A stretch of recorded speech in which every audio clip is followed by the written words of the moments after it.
Hi folks, how are you? My name is Daniel Berger Jones. I run Boston History Company, formerly Cambridge Historical Tours. I will be your host and moderator today for some of the panels. For other ones, we're going to have the Vice Mayor in here in just a few moments, and I will welcome him to the floor. But first, just a thank you, of course, to Katie, who is in charge of this whole thing, and to Carrie, who is the head of the board. Where'd she go? So there you are. Thank you. And to Kieran, of course, who is the other person organizing this event extraordinaire. 617 Day.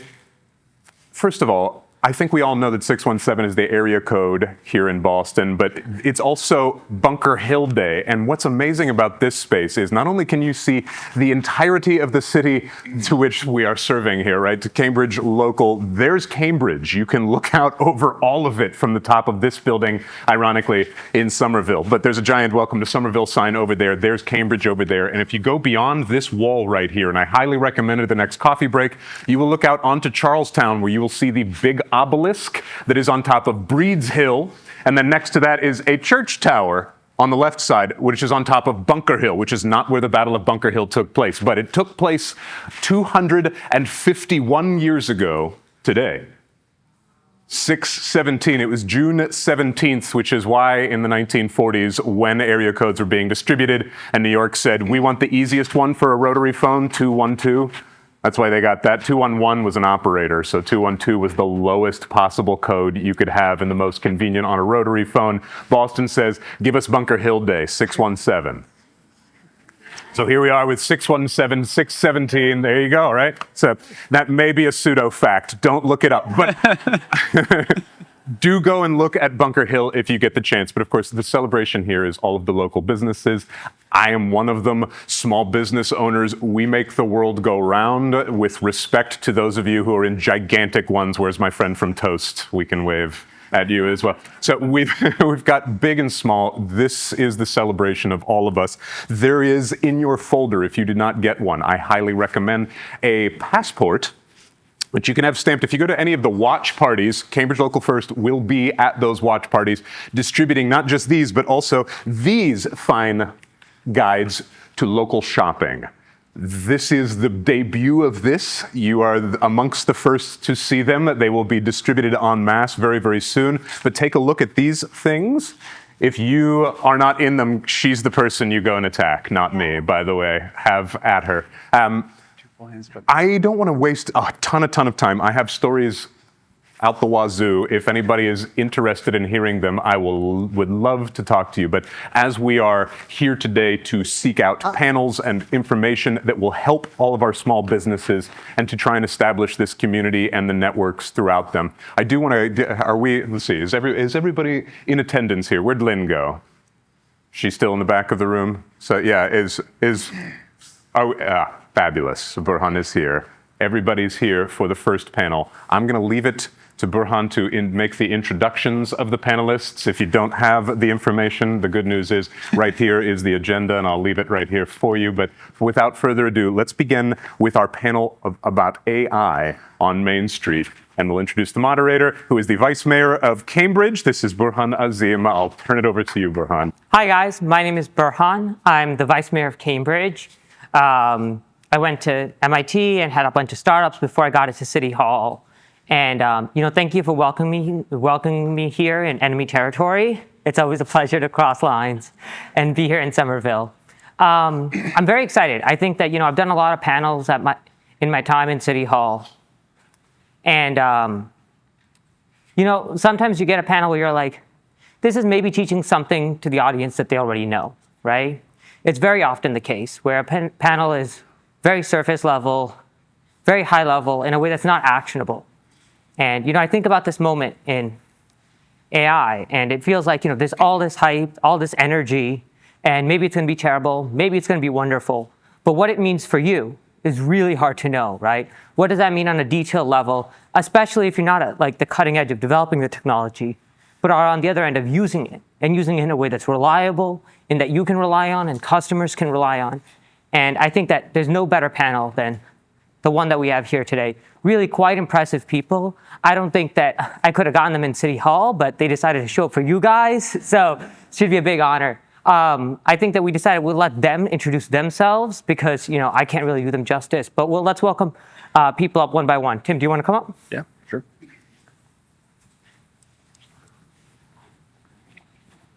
Everybody, I'm Tim Veliceni. I'm a lecturer at MIT. There I teach two classes, generative AI for managers, which is more for kind of MBA, directors, VP kind of level, and then a generative AI lab class, which is more for software engineers, where we partner with companies, big and small, nonprofits all over the world, where the students just kind of tear apart the business problem and try to find a way to apply generative AI. So happy to be here today, and yeah, I'll hand over to the next one. Yes. Let's give him a round of applause. All right, Stephanie, would you want to come up and introduce yourself? This is a culture shock for them because I think being a lecturer is mostly they get to introduce other people. Hi, I'm Stephanie Werner, and I am a principal research scientist and director of the Center for Information Systems Research at MIT Sloan School of Management. Our research center studies how companies, especially large companies, can get business value from information technology, digital technologies, and artificial intelligence. And I specifically do research on digital business transformation, on digital business models, and on the savviness of executives. Let's give her a round of applause, everyone. All right, Connor, come on up.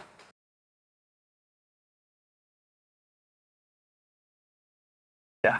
All right, here you go. Hey everyone, my name is Connor Henry. I'm a director of product at Toast. I'm the only person up here who doesn't have an MIT affiliation, so I'm just a normal guy.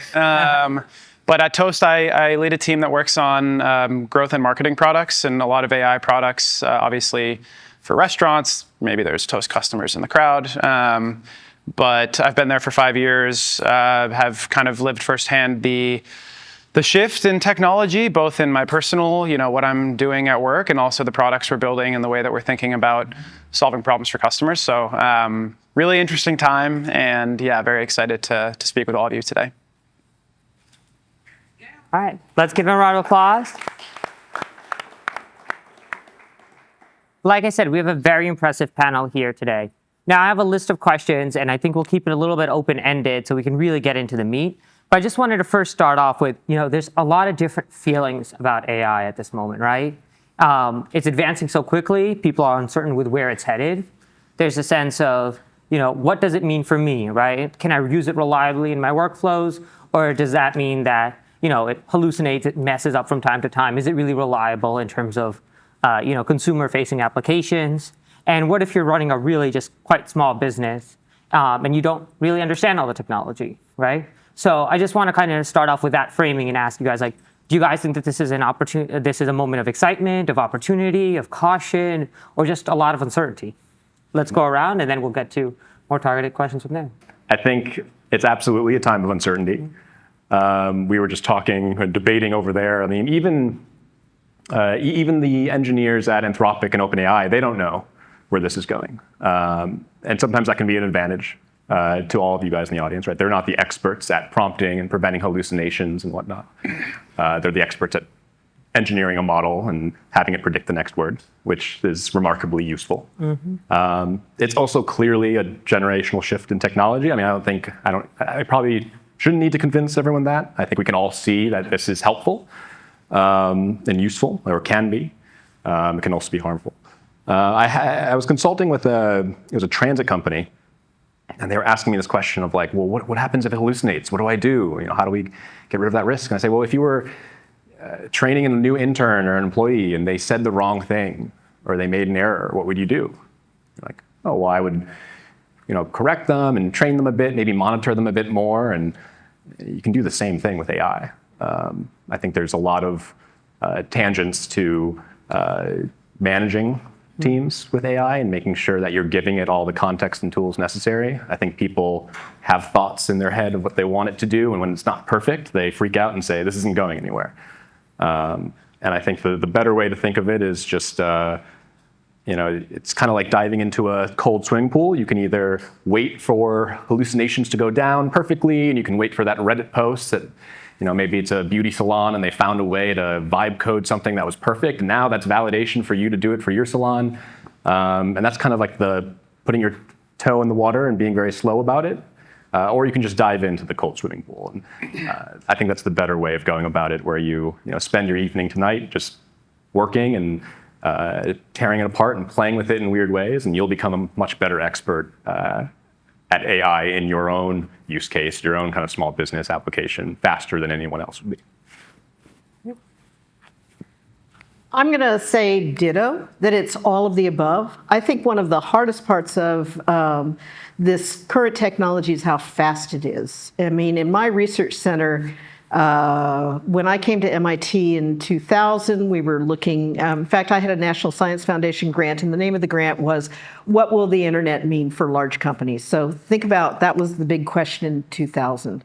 And we really started to see big changes in companies probably about the 2000 teens. And I will say with this technology, it's just, with the LLMs, it's just fast. And I think that that's one of the things for both large and small companies and for individuals of how do you deal with the speed? How do you become more comfortable with it? I think, like Tim said, you just have to start trying to use it and figuring out where's a place where you could use it where a mistake is not going to be life-threatening. Remember, we're all people, we all make mistakes. And so to expect that a technology is going to work perfectly the first time, we're just going to course correct. And that's really how we have to think about this as a technology. So I think it is both, it's exciting, it's terrifying, it's fast. You're not going to know what you're doing. It's going to make you feel uncomfortable. And yet, I think it's just time to dive in. Yeah, not too much to add because they both covered, very well what I would have said as well. I would agree on the it's everything point, but I think there's almost no ability to wait around and be like, I'm just going to be scared and not do things. I think it's like any other tool. Somebody's using. If somebody else is going to be using it, you should probably start understanding what it is and getting used to it. And the idea of like spending some time at night doing something that you normally do in your job and then trying to solve that problem with AI is really helpful. The other thing that for me has been really helpful is in the last maybe 6 to 12 months is like inside Toast, at least for me, having a community of people who are a little ahead of me. And creating like a healthy sense of FOMO, but then having a community to go back to and learn from and share. So I don't know, like if this organization, if there's like a messaging channel or something that you're involved in outside of events like these, but having a place to share ideas, use cases, ways people are getting value can be really, really helpful because it's always hard to start something new. Or take the next step. But when you see somebody else who's in a similar situation, not only does it give inspiration, but it makes it feel more comfortable to try those things. And so, overcoming a bit of the like hesitancy, and then honestly with AI, sometimes it feels a little embarrassing. You're like, I should be able to do this. Like, I don't want to just pass it off to some stupid chatbot. But when you see somebody else has passed it off to a stupid chatbot and is their life is better, they're getting a lot of value, saving time. It starts to feel normal. So just being in a community where it can be kind of learning and sharing ideas and seeing what other people are doing, I think can be really helpful as well for transitioning the mindset from fear to opportunity. Yeah, I think that was a great way to, can you guys hear me with this? I think that was a great way to start thinking. You can have our mic back. See, we can have AI now, but technical issues, they're forever. So I think that was a great way of laying the groundwork, right? I think that so many people in businesses see, the opportunity of new technology, but also the anxiety of, this is another thing I have to learn. I'm already managing my day-to-day operations. What is going on here? And will someone eat my lunch? Will they be able to do this thing and make me redundant, or make it such that it would be harder? Maybe I'll have to reorganize my company, or like it'll be really hard to support, or there'll be lower margins. And then the other side of that is opportunity, right? Like maybe you can use this as a way to level up, like, really jump ahead in a way that has been difficult or stalling. And I'd say that, one thing that I hear often is that you don't have to go from 0 to 100, right? One thing that took a lot of people a long time beforehand was just making a website, right, for your small business in particular. And you'd have to go to Wix and Squarespace, and they had these templates. But if you wanted to do anything different, anything particular, it was like actually kind of quite difficult.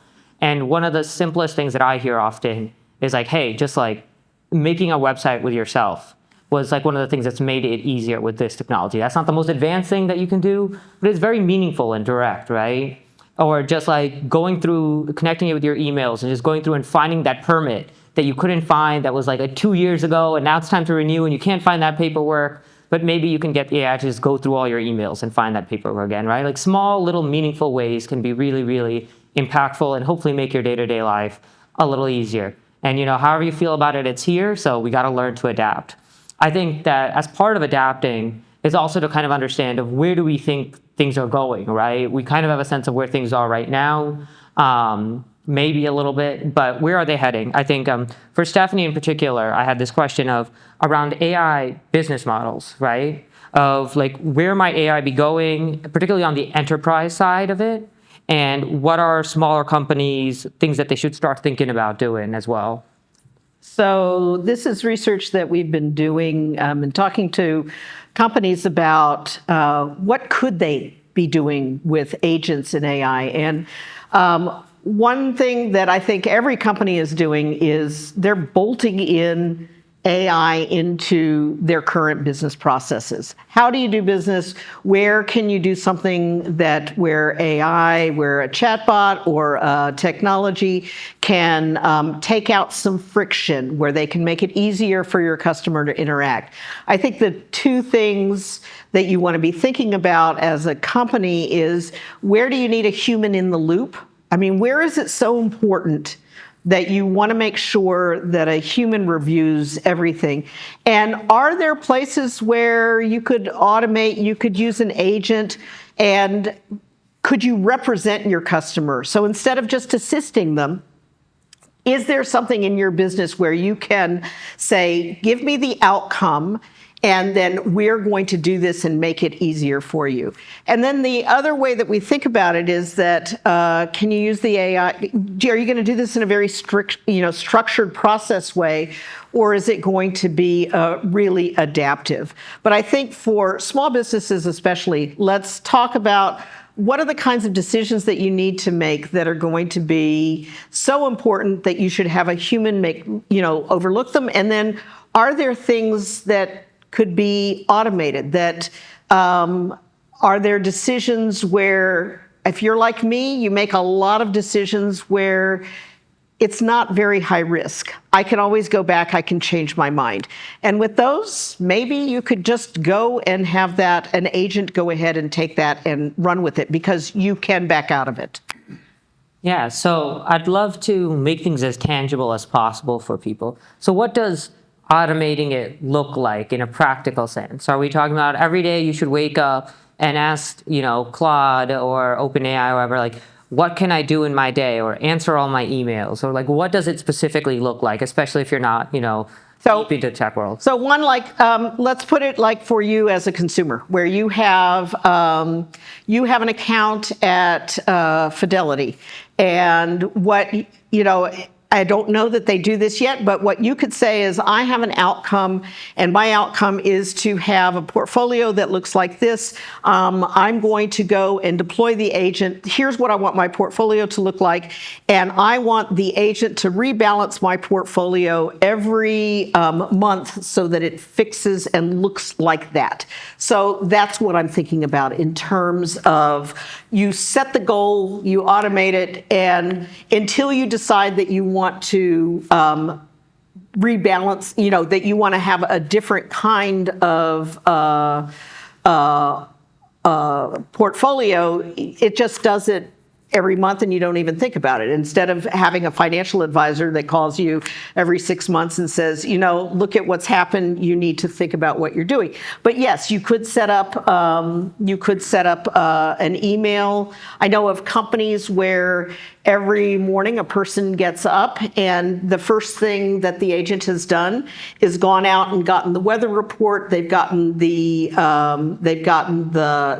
interest rate, and they've gotten 4 sets of data that are really important to the running of the company, and then you don't have to go out and do that. So that's another way that you could do it. Tim, I wanted to take it to you for a second. So, part of what I think is the advantage of having so many great universities near us is that we get a little bit of a heads up into the future before it gets here.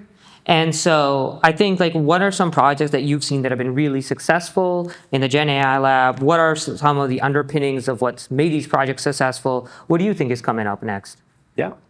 I can talk about some of the Gen AI Lab projects. There are NDAs. Some of them are, the companies were really excited and they wrote articles with us, and you can look it up. Between friends, Yeah, and there's some great ones. There was one with ICAD, which is a nonprofit that basically helps reduce, they look for gender bias cases, and then they kind of go after the courts in those countries, try to reduce bias in the area. And they were a team of 3 people, and they couldn't possibly look through thousands of legal cases, and gender bias is also kind of it's not like physics where it's F equals MA. You can just find a formula. It's, it requires a little bit of judgment. But to scale up everything they were doing, they could have AI agents go in and basically kind of highlight the text and raise to them very quickly and say, hey, you should be looking at this right now. You should look at this one here. You should look at this here. And you can, as the human, can make the inferences. So I do think human in the loop and having better integrations with human in the loop is something that's coming. That was a very successful project. You can look up MIT, ICAD, gender bias. You'll see articles about it. But they came back to us for a second project. There was a lot of companies that returned, but they were the only one that was admitted. We tried to get a diverse group. And what they were really interested in was the idea of AI evals. And I think that is probably going to be one of the next biggest, I don't know if technology is the right thing to call it, but just focuses for AI is having ways to evaluate AI continuously. There was a great company, I'm trying to think of the name, I think it's called Koval. It was an ex-Waymo engineer, and she worked on evals for Waymo. And you can imagine that evals for self-driving cars are very important, and she's trying to apply the same thing for AI agents, where it's like, can we monitor them and find ways to determine, hey, is it speaking fast enough? Is it human-like? Is it reducing errors? Is it how big is this mistake that it's making? Is it very impactful, or is it not something that's too impactful? So I think that's a big thing we'll see. We also see the idea of on-prem AI. So in 5 years ago, I took a class at MIT. It was called TinyML. It's an awesome course. It was all about fitting them onto these things. So you could have Wi-Fi turned off, and the models just work blazingly fast. And you can still get accurate kind of big models on your phones and on your smartwatches. And there are huge implications for that. With privacy and security, you can imagine if your Wi-Fi is turned off, all your prompts are not sitting in a data center in Sam Altman's garage. They're sitting on your device. As far as affordability and dependence on Wi-Fi, there's also really interesting use cases. You could imagine kind of every child in a developing country with an old refurbished phone having the educational power of the internet in their pocket. You can see a lot of impact there. So I think Edge AI and AI evals is what I'm most excited for. All right. And Connor, no one here has worked as much with small businesses as you have. So what do you think are the specific needs that businesses have that you think that AI can help solve today? Whoa. Yeah, I feel like I should ask the audience.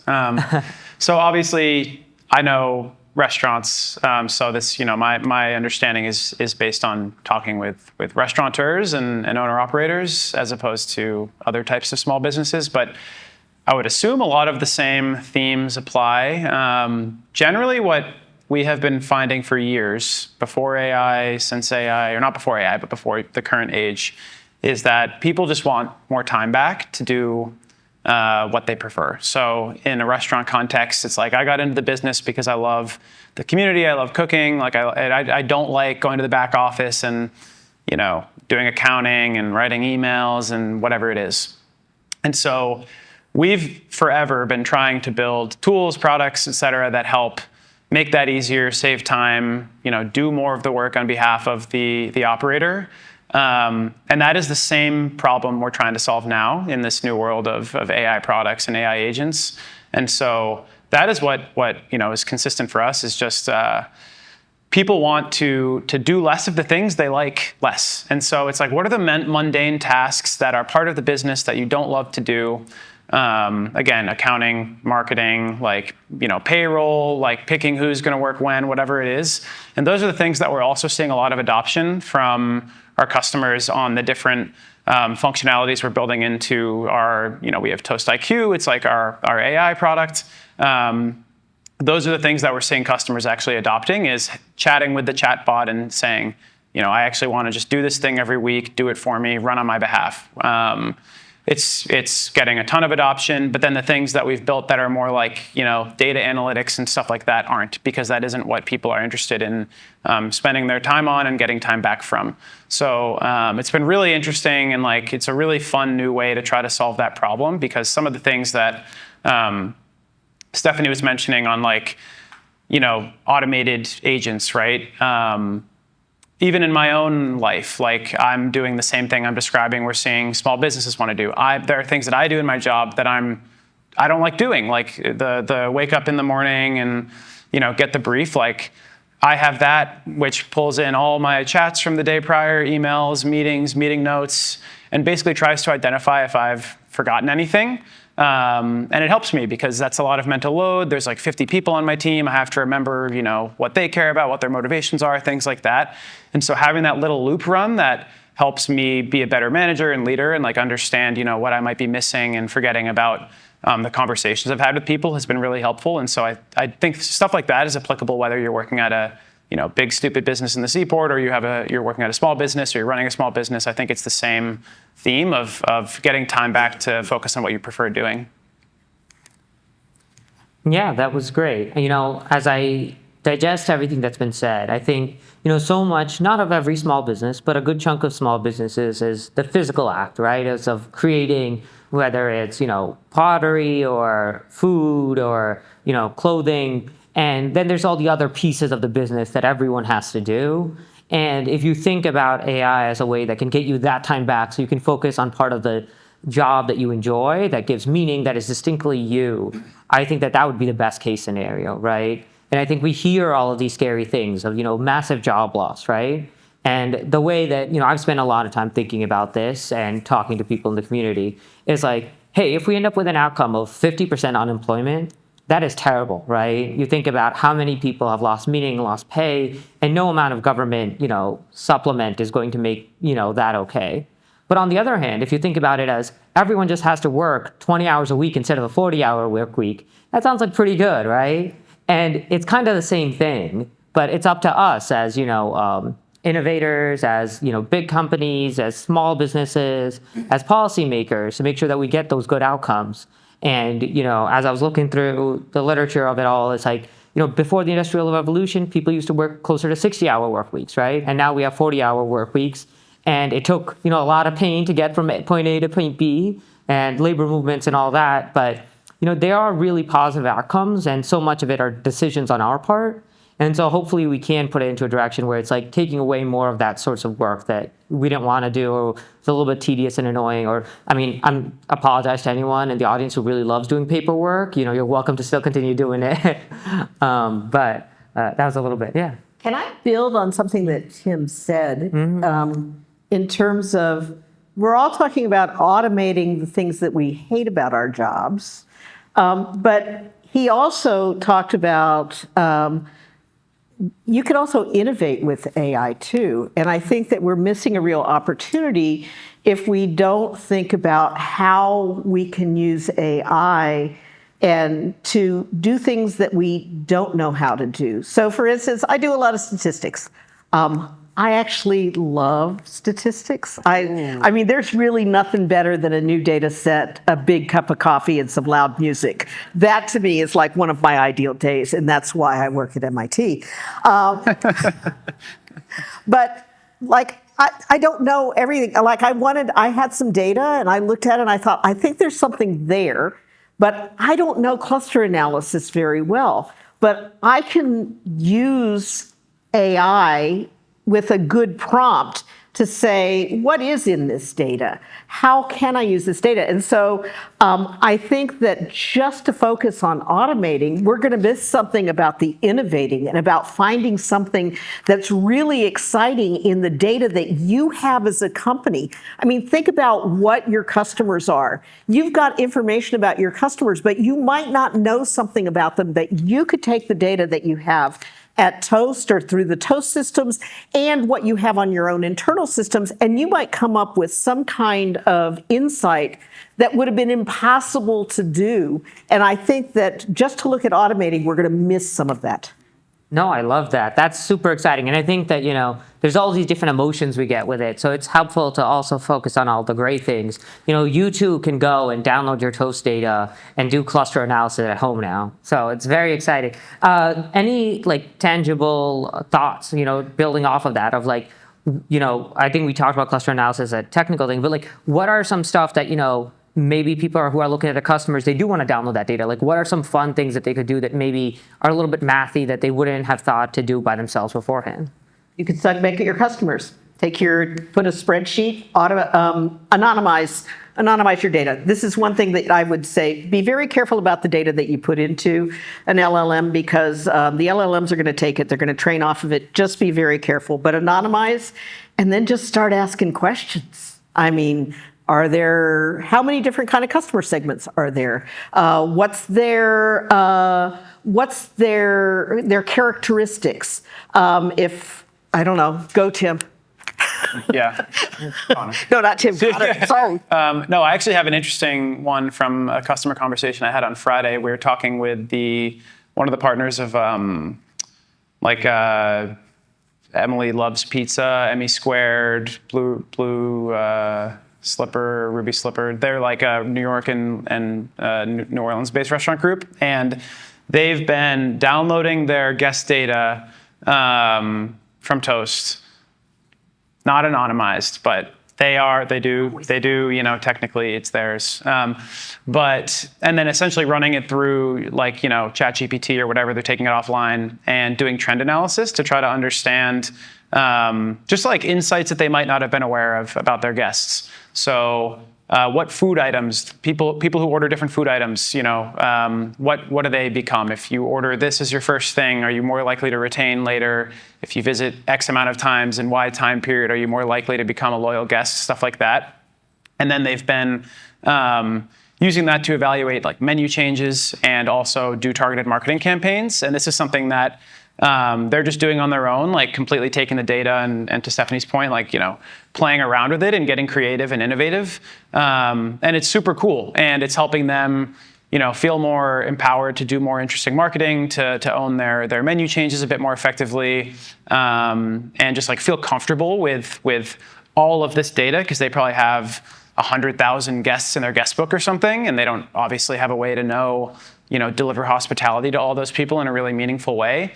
But now they can go offline and aggregate up some really interesting trends and insights and then adjust their business based on that, which hopefully leads to good things, obviously, for them as a restaurant, but just in general, probably feels fun and empowering and innovative and creative for them as the owners of the restaurant group. So it was really fun to hear about and also made me a bit bummed because I'm why don't we have this, built into the product in a way that you could have not had to export the data. So always learning both ways, which is interesting as well. I was going to give a quick example and then go to Tim. One thing that I was thinking about in terms of doing stuff that's a little bit tedious, but maybe wasn't possible before, but it's a nice plus is this is a very silly example, but I saw a company that was they used to just sell bananas, right? 10 bananas. But then by the time you get to the end of them, it's kind of mushy, brown, it's not the most fun. And so what they did was they just started taking bananas apart and taking pictures of how green they are and then sorting them. And then they started selling 7-a-day banana pack such that every day the newest banana would be ripe and it'd be perfectly ripe. So there's all sorts of fun innovations you can have with it too, and things that, you can be a little silly with it, but, provides a little benefit. So we've talked a lot about the changes that are coming, maybe some of the opportunities. I wanted to ask, maybe to you, Tim, what do you think is going to stay the same? What are places where you feel like, or anyone else on the panel as well, but like, what do you think are places where, this feels like it's a relatively stable area, or at least in the next, 2-3 years, it feels like the AI is not quite there yet. And so perhaps an area of stability that we might expect. Yeah, I think, hello? Is this working? There we go. Yeah. There we go. Yeah, it's a good question. I think we could start by just admitting we don't know what we don't know. Humans are tremendously horrible at predicting the future. Yeah. There was a quote, so the creator of the Ethernet, it was an MIT guy, Robert Metcalfe. He predicted that the internet was going to collapse and be useless. That didn't happen. John Doerr, a big venture capitalist, predicted that the Segway was going to be the most impactful technology of our time. That also didn't happen. So, we can muse about what is going to stay the same, but I would just take it with a grain of salt because predicting the future is difficult. Yeah. We can look to where agents are used today and say that those are places where agents probably will have big AI agents will be prevalent, and then say the flip side of that is maybe it'll take some more time. So today we use real estate agents, and we use agents in situations where there's information asymmetry. So if you're signing a deal and you're an NBA player, you use an agent because the agent knows more than you do. They've worked with 1,000 cases. If you're doing like a merger or acquisition, or your small business is being acquired, you probably use an agent. You can imagine similar situations where there's information asymmetries where agents will play out, and maybe situations where there's not as much asymmetry. Maybe it'll be slower to adopt. Of course, we talk about healthcare and finance in areas where both privacy and a wrong answer, like a false negative, could be very impactful in healthcare. So I'd imagine that it's going to be a bit slower there. So I come from a small village in rural Wisconsin. It's actually a village. It's like 2,000 people. And my mom is a dermatologist. My dad is a one-man business owner. It sells tools. And my mom's clinic, they still use fax machines. So I think people tend to underestimate how long it takes for technology to really percolate. Maybe in Boston and SF and New York City, we have this luxury of being in a bubble. And your previous question was about, hey, we get to see all the research. But as far as like humanity, it's going to take 20, 25 years. That's how long it took for 80% of the world, or of the US, to get a smartphone. It took about 20, 25 years for 80% of the US to get internet. So I think maybe it doesn't answer the question on here's this one activity that AI will never be used, but I think we can use those patterns to predict certain sectors and areas where it'll at least be slower. Got it. So we got 5 minutes. So I felt like we've just started touching at the topics, but at least maybe we can do a little round of closing remarks, based on the conversations we've had so far, the smaller conversation maybe you've had with people in the audience. Any other thoughts, anything, maybe a little bit positive to leave people with?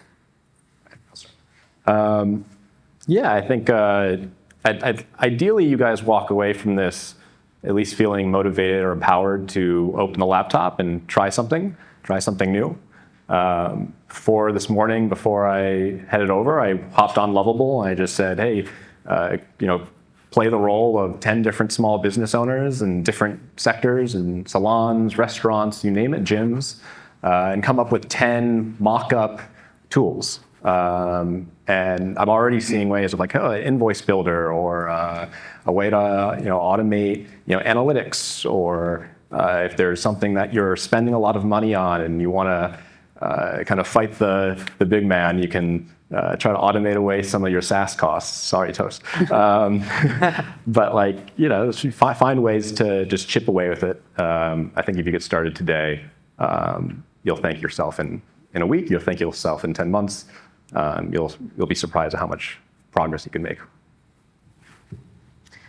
I'm going to leave with two things. One is look at your day, figure out what are 3 pieces of data that you're going to use every day to help make decisions.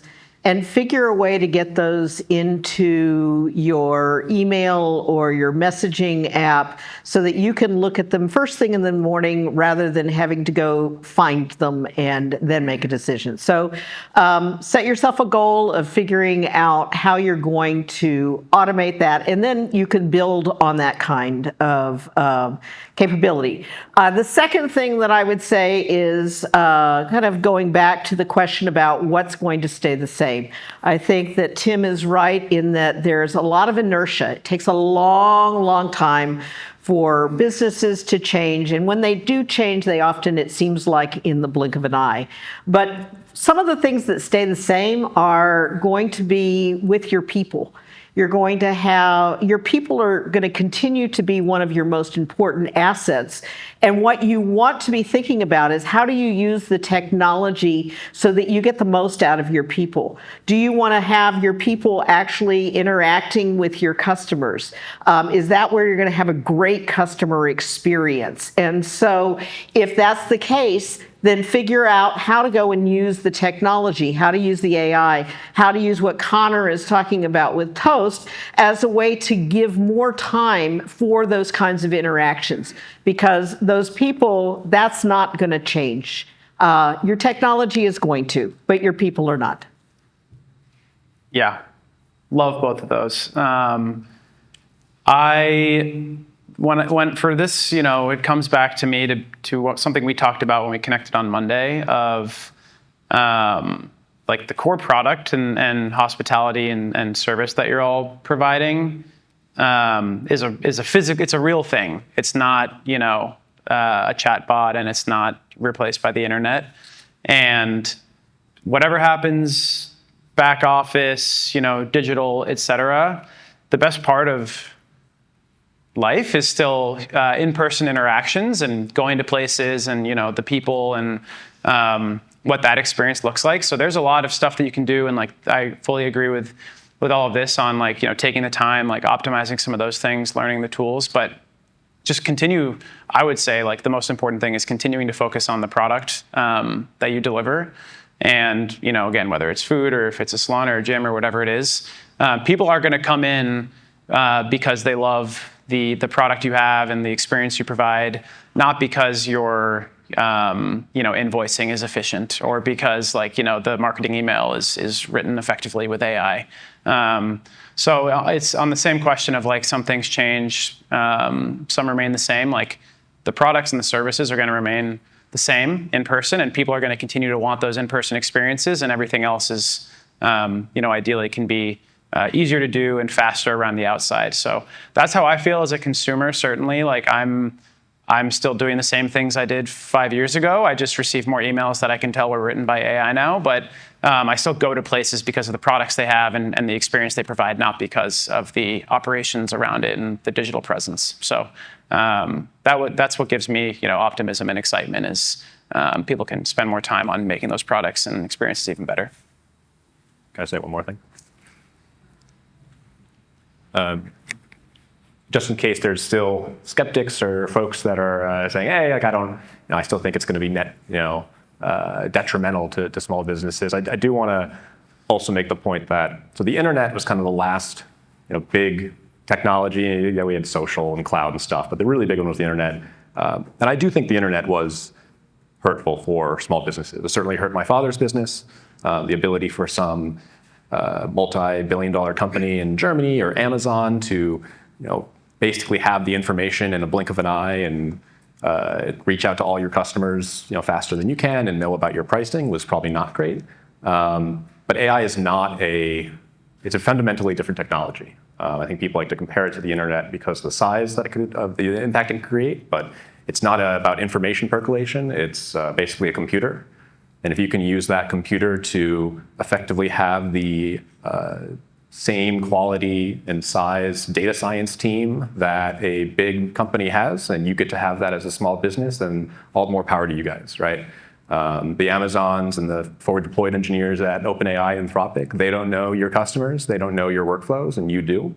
So I'd use that as more motivation to say, hey, this is a different technology. We don't know what we don't know, but it's kind of in your hands to to go and figure that out. And I do think there's a lot that small businesses can do. All right, well, let's give a round of applause to our panelists.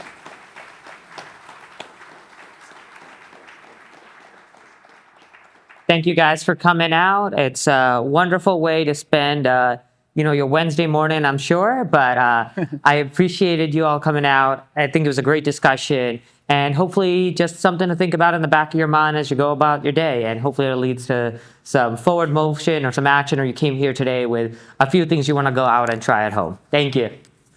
So as we start to talk a little bit about local media, obviously everybody in this room can benefit from each of the things that you gentlemen offer. Can I hand you this first? Perfect. I'm going to start with you. We spoke as we were preparing for this about media literacy, and I wondered if, first of all, what the heck is that for the layman like me who may not instantly know what media literacy is, and how does a small business acquire such a thing? If you could tell us a little bit more about that. Well, media literacy. Well, just to say hello, my name is Michael Gutierrez. I'm the arts editor at Cambridge Somerville Independent. We're a new local news outlet. And media literacy means a lot to me. I'm a former K through 12 teacher who taught a course to 8th graders about media literacy. And one of the things I emphasized with that was understanding your sources, understanding what credibility, fact-checking, proofreading, means in the context of the information that you are bombarded with every day. So how do you translate that into understanding how to navigate that same information minefield as a small business? I don't know. Ask my 8th graders. I don't know. This is the question, right? I have an Yeah. 11-year-old son who tells me all these things, and I'm like, it's just not true, Asher. Where did you get this? You got it inevitably from YouTube. So how do you decipher between the absolute trash garbage that's out there? I think we have at bottom a good intuition about what is authoritative versus non-authoritative information. Even the complaints that journalists and news outlets get often about the quality of their reporting, the factual, even if the person who is complaining never reads newspapers, they still have an opinion to share about the quality of the reporting. So I think there's an intuition there, and I think we as a local community paper can feed that intuition and build those habits of acquiring news from trustworthy, credible sources as a counterweight to what's we're being flooded with at the moment, and which I fear with, we were just following up on an AI discussion, is going to be amplified. The kind of white noise of this AI-generated content is going to be, volume up even more. So I think in that context, local community news and the kind of attention that we give to vetting the information that we put out there is more important than ever. So let me put it there for now. Absolutely. Matt, I've got a slightly different question for you, which is, so please feel free to comment on that one as well, media literacy, but for you, my question is so for local media, right, everybody in this room who owns a small business is looking to communicate with the people who are nearest to them. I mean, these are the communities, right? How is an organization like CCTV or CEA TV communicating directly to these people? How are you building your audiences, and how are you also building the clientele who are going to communicate with those audiences? Yeah, thank you. Hi, everybody. This is a great question, and for Cambridge, I'm thinking about Cambridge Community Television, which is in Cambridge, but also Somerville Media Center, which is just down the street, is your public access in Somerville. And we tend to try to attract producers, creators, and so we try to help people tell their story. That's generally like the public access model. And we try to help them grow their audiences. And things have changed drastically in the past, 5 years, let alone like 10, 20 years. As everybody shifts from cable television and broadcast TV to online. And I think that the power of your story has not really changed. And I think that what we can do to help people tell their story and kind of elevate their brand is to teach them about media literacy. Because media literacy, to me, is not just being able to understand the media messages that you see, but also be able to communicate and put messages out into the world. How do these platforms work? How do you kind of translate information from one platform to another? Anyway, I can kind of ramble on a little bit, but By all means, keep going. Yeah, I think we're interested. There was this, I want to make sure I address a specific thing in your question, though, which was about helping.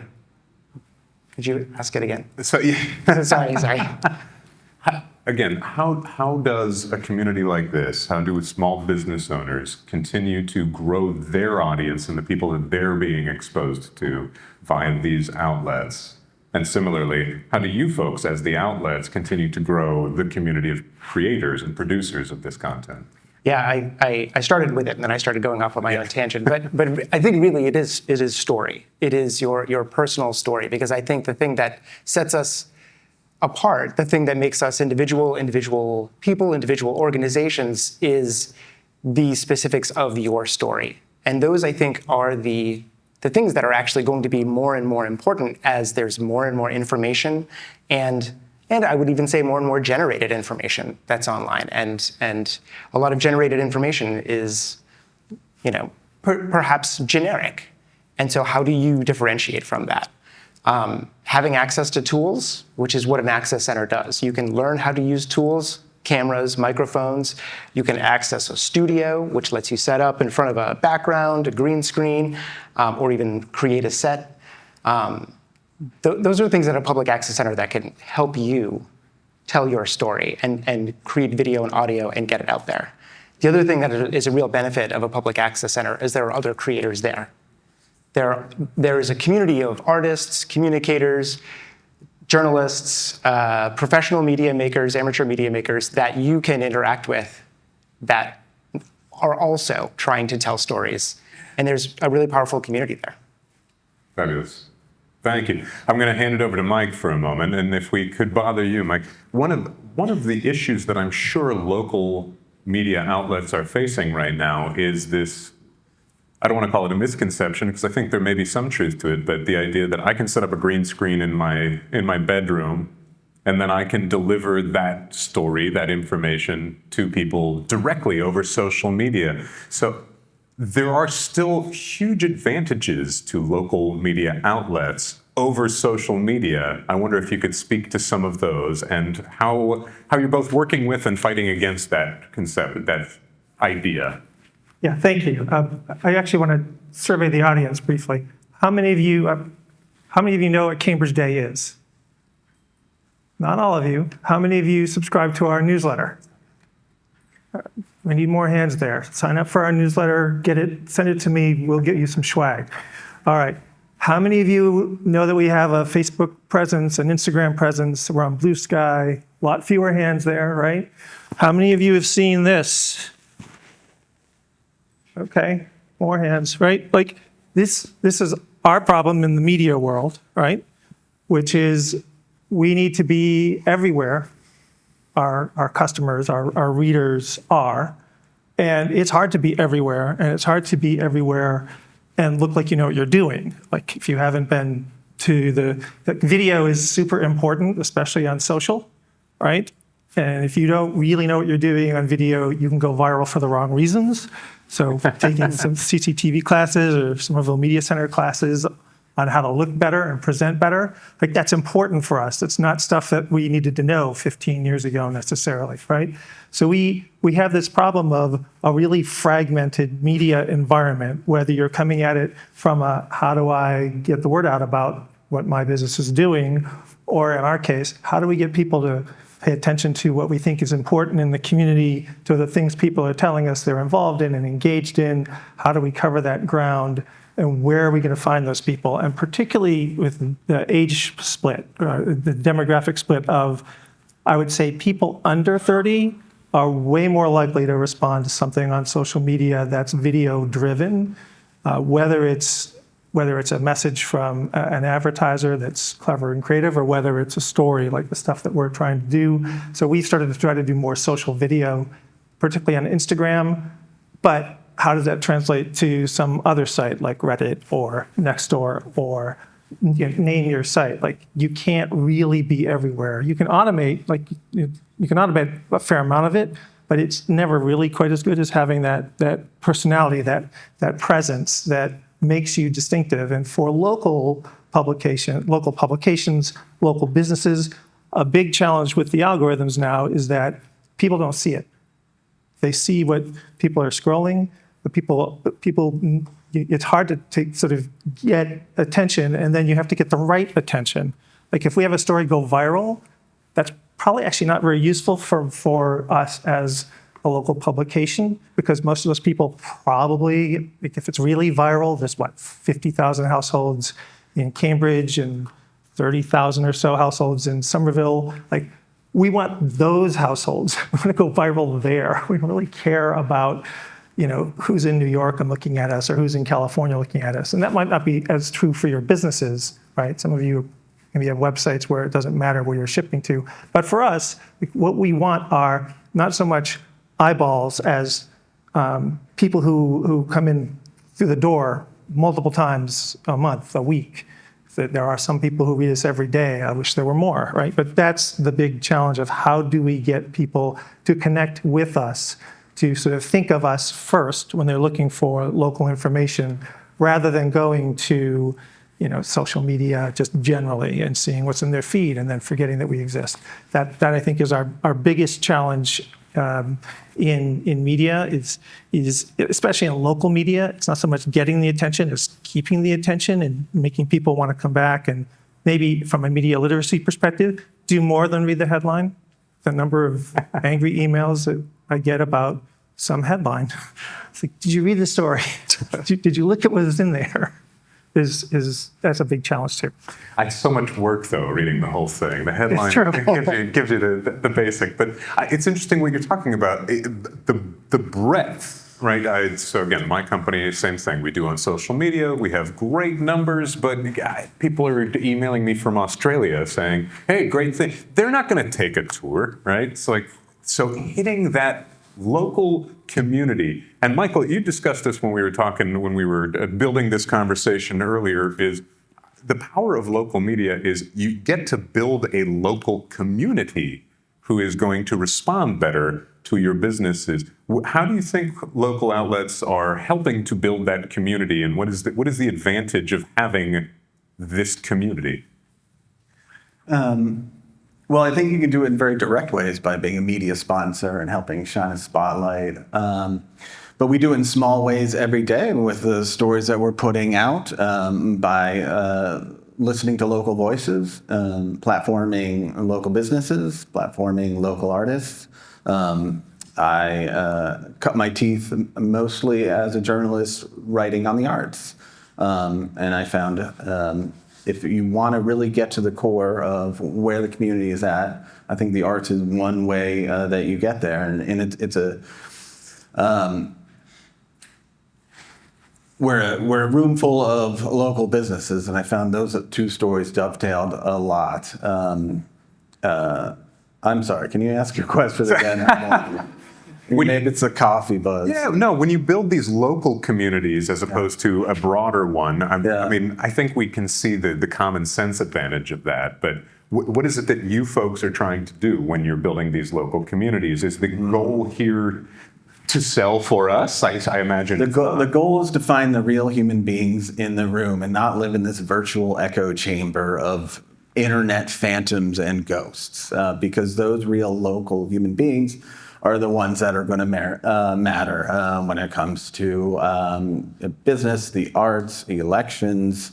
So we want to find and spotlight those people that come together to build that community. And I mean, to borrow a little bit of Michael's response before about social media, like Cambridge Somerville Independent, we do want views, we do want impressions, we do want likes, we want all of that, but you can't let that lead the operation, because if you do that, you've really lost the thread of what a local community news is supposed to do, and that is rely on years of tracking stories and building relationships and understanding how the different pieces of our community fit together to highlight what really matters for the moment. And that's something that viral clickbait is never going to do. And I say that without wanting to be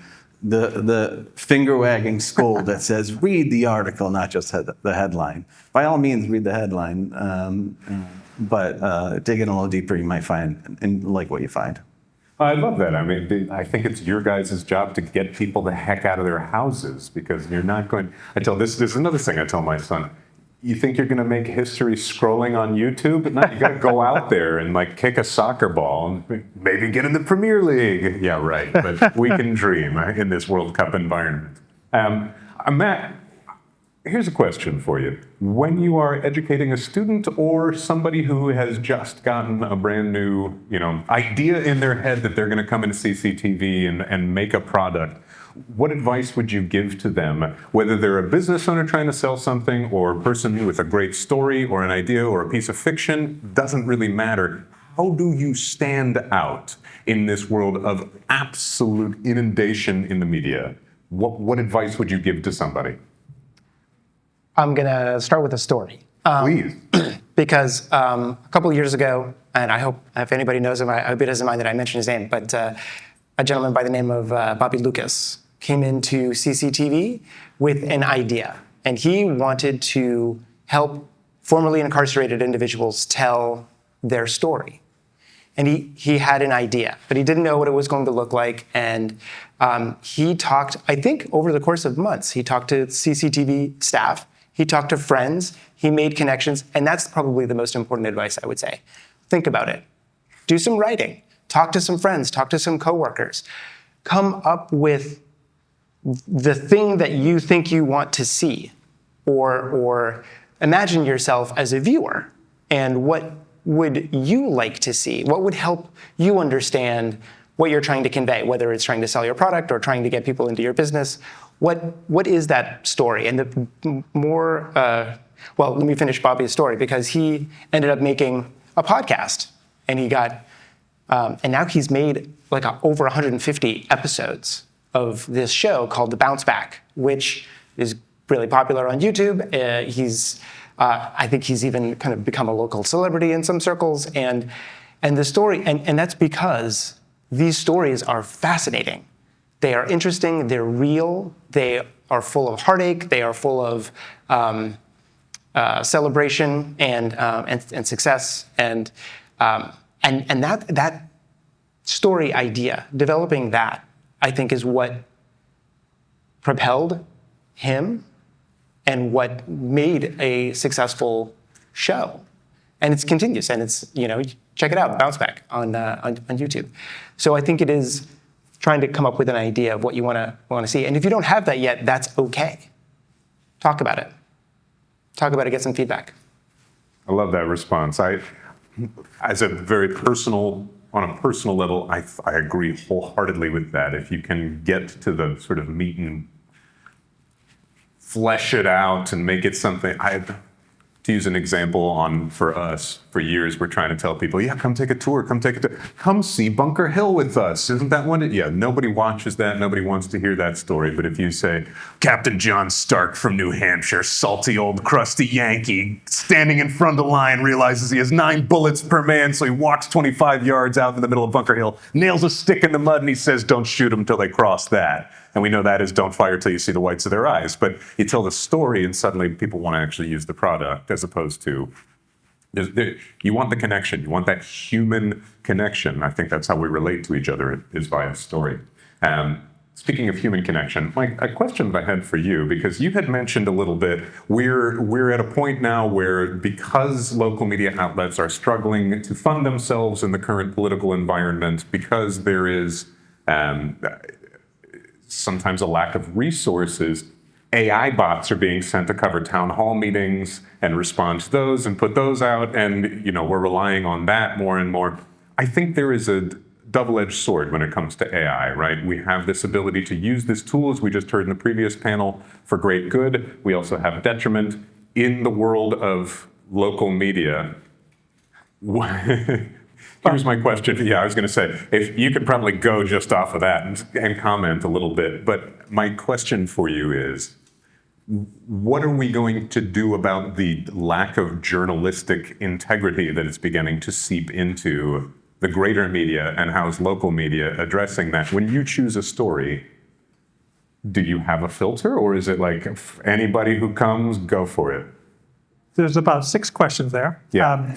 I want to be clear that journalism as an industry was having serious problems before AI came around, and AI is not the thing that is going to damage us the most. I think our biggest challenge, and it's a different kind of literacy question, but our biggest challenge is getting people to appreciate and value what it takes to actually do reporting. I mean, labor for all of us is a significant expense. Bringing on an employee, bringing on a contractor. How do you do this in a way that's fair, that pays them well enough to be to make their lives sustainable, but also keep your business sustainable? We have that problem in spades in journalism, because putting this together right now, I have 2 staff people, and we're trying to invest more in hard news, because that's what our audience really seems to respond to. And we know from data about the industry that across the US, what people pay for as opposed to what they read, come and see, right? You can get a lot of attention for stuff that has celebrities in it, or stuff that has personality and pop. People come for that. But what they pay for, when they subscribe to something, or when they, in our case, give a donation, when they're donating to NPR, places, PBS, places that have that model, they're paying for hard news about, in our case, the community. So we're trying to invest more in that. From the perspective of what that costs to do, it takes, a city council meeting here or in Cambridge, if you actually have a reporter there, it's 6 p.m. to 11 p.m., and then they have to write the thing up, and then you have to do your pre-work. There's a lot that goes into that. It's a lot of shoe leather, basically, or should be, especially in a local community. So when we're looking at stories, we're looking at, the different communities within Cambridge and Somerville. There are people who are really interested in local politics. There are people who are interested in local sports, local arts, and entertainment. Interested in local business, local business people, the businesses that open, businesses that close, they say something about the community. They can also say something about the business owner or the proprietor, right? But people are interested in stories about the places they've connected with. So you have some opportunities there as a local business to tap into that, but you have to, again, find those people. And for us, we're looking at it's called news because we're always looking at the novel. So the first kind of criteria is this really new? Is it something that's different or interesting? Second one is this a milestone? We love things that end in 0 and 5 anniversaries, right? Those matter to people. It says, oh, they've been here 5 years. What's going on, right? So we look for that. And then absolutely, we look for things that are going to reflect interests of people in the community. And I get things from people who are going to local sporting events or going to local, like the watch party that happens, it's been happening for World Cups. I get people sending me things from that. We encourage people to send us photographs from things they're doing in the community that are events that, we can't be everywhere. AI is an interesting opportunity in one sense. The AI reporting of city councils, it's not really reporting, it's synthesizing and summarizing. But there are just in Cambridge, there are 60 committee meetings or council meetings every month. There is not a publication that can send a reporter to 60 meetings every month. Could you effectively and usefully use an AI tool to summarize those meetings? in a way that might be meaningful to your audience and give people a reason to come back to you. We're looking at using AI to launch an app around events, which will be happening really soon. We use AI already to drive our main events calendar. It's given us way more flexibility in terms of the way that people can interact with it. People can submit events now. They don't have to rely on it. We're no longer a gatekeeper for the events calendar. Like, you can set it up the way you want it set up. And so AI is actually really useful for doing things like that we don't have the bodies to do. Like, technologists, the biggest problem in most modern journalism is, like, can you find a technologist who can do all this stuff? Well, no, that person's working for Google or Facebook or what have you, right? Like, you probably have the same problems when you're trying to build out your websites, et cetera. Like, where's the technology talent? Do I have to learn this myself? Sometimes the answer is yeah, right? And that's a drain on you. So if you can use AI to vibe code things, I think could be really useful. We're looking at some other ways to do that, to be more effective in covering more ground, to reflect, like, the diversity and breadth of the communities that we're trying to serve. So that's, I think, the Absolutely. short-term answer. Giving access to the information, which is, I think, the ultimate goal for everybody. We've been talking a lot about what you folks can do for small businesses. Let's go on a limb here and assume that everybody in this room sees the great value in local media being a direct, targeted marketing tool, but also a way to spread our stories, and that it is wildly important. It is also, as we mentioned, very, very difficult to sustain in a lot of different ways. And so the question that I have for all three of you is, so what can small businesses do to continue to help you? And what are the struggles in funding and the model right now? Because again, as we discussed earlier, just the 4 or 5 of us, the old model of throw an ad out there in a local paper and hope you get a return on investment, it's harder to make those analytics than it is on social media, for example. It can still work. Like, it's especially with the shift in the algorithms that we've seen and around generative AI and how social media, the big platforms are using that to kind of trap people. If you're a local business, the one thing you know about this is it's only circulating locally. Your ad will be seen by whoever gets this delivered, whoever sees it in a shop, right? Like, the potential and the way people read print is more focused than the way they read on their phones or their computers, right? So there are publications in our area that are doing $250,000 or more a year in local advertising because it's a vehicle that people are picking up, and it's local, it's very focused. It's harder to measure than it is to measure the digital, right? But it is a valid option, and having multimedia campaigns can also work effectively if you've got the right audience that you're reaching. Like, newsletter advertising is something that I think has been very effective in a lot of markets. Could be effective here in our market as well if you get the right. But we then on our end have to come and say, here's who we know our readers are from surveys we've done. Here's who's reading our newsletter. Here's who's coming to our site. Right? The more we can do on that end to sort of help you all understand who we're reaching, the better it is for you all, right? But that's not simple, right? I mean, everybody's like, oh yeah, Google Analytics, great. Google Analytics tells you some things, right? And a lot of the data is actually often, like, we use 2 analytics tools, they don't tell us the same things. So then you have to figure out, well, what is the real story here, right? And that's a challenge that we all kind of have to go through. But that's, I think, a real asset that if we get this right, we can be really helpful to local businesses for reaching people who are local. It's 99%, if not 100%, a local audience, which is who I think local businesses tend to target. Right. Which is a heck of a thing. Same question for you, Matt, is how has your sources of funding shifted, and what can this community do to continue to make sure you guys exist? Thank you. Public access community media has that radically different funding model that is absolutely under threat right now and has been for a while because of federal laws and the way that public access was created. It is almost entirely funded or has been, by cable subscriptions.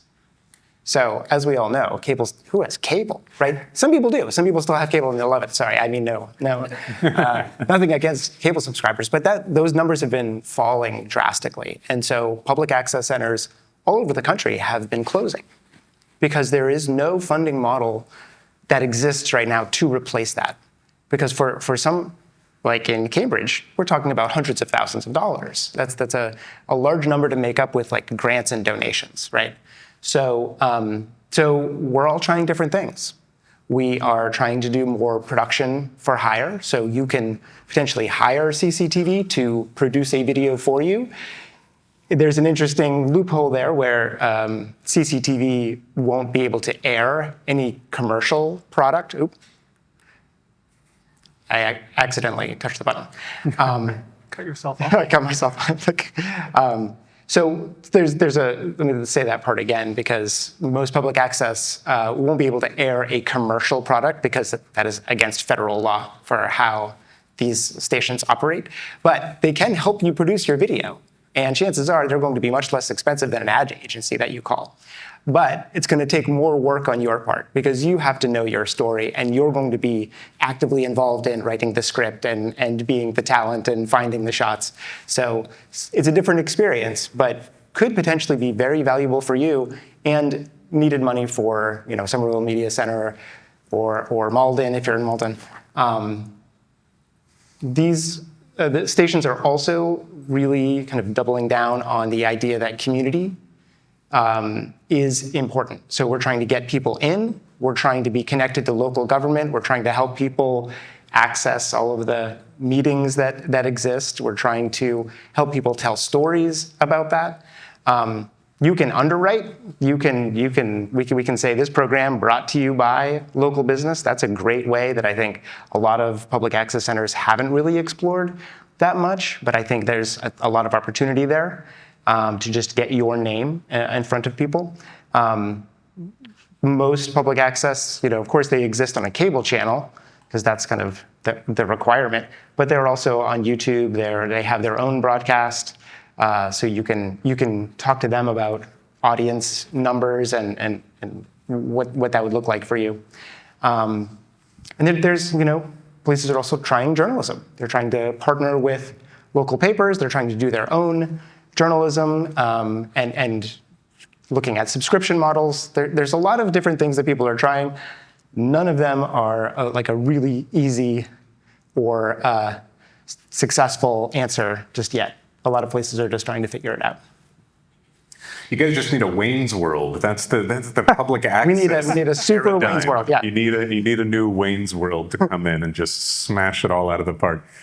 I want to give you, Michael, an opportunity to comment on this as well. Has your funding model shifted in any significant way? I mean, you guys are somewhat new. Yeah, I'll be quick.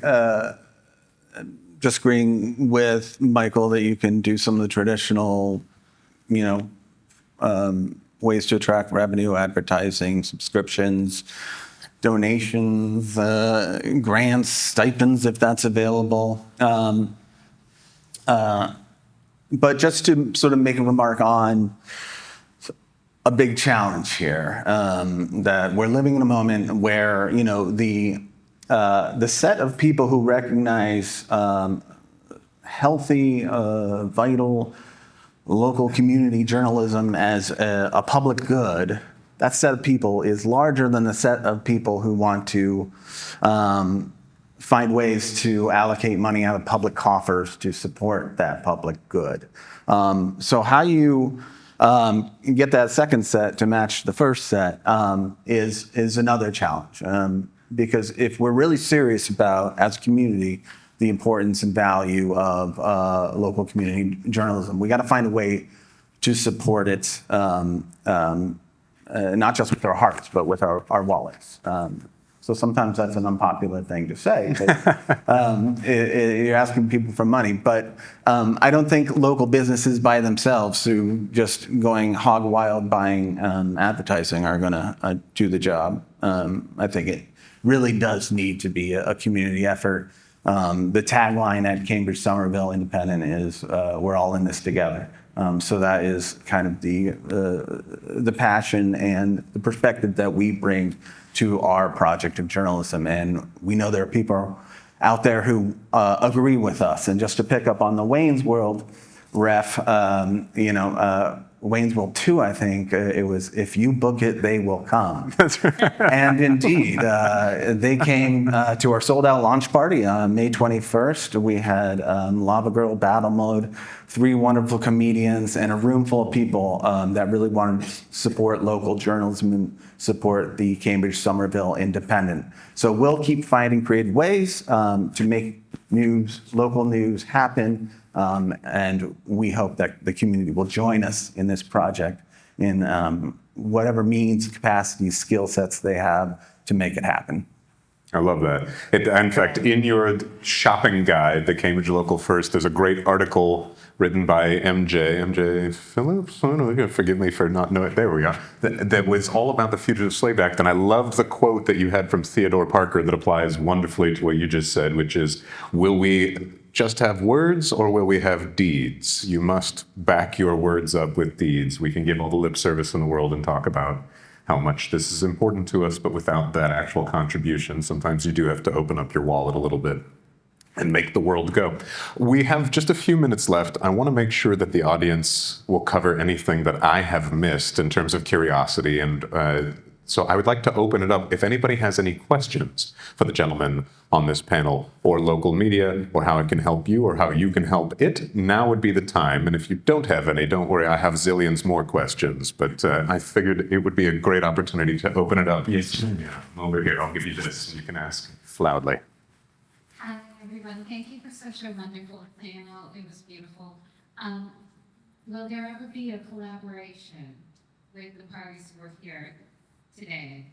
And is there going to be at some point an annual event where we'll see you join forces so that we can? Good question. Well, I think that's a really cool idea. I know we're already talking about a collaboration in different ways, and I'm really looking forward to coming to speak to your media literacy, young journalist class this summer. But certainly the Cambridge Somerville Independent is open to collaborations with writing partners inside and outside local media. Just waiting for the right moment. There's some stories that perhaps we could put our resources together. But I'll turn it over. Yeah, we have collaborated in the past with CCTV and are planning some other work around things like candidate forums during elections. We've talked about some other things that we can possibly do to generate a more consistent sort of, not a podcast, but more consistent kind of coverage. Also looking forward to talking to your media literacy class.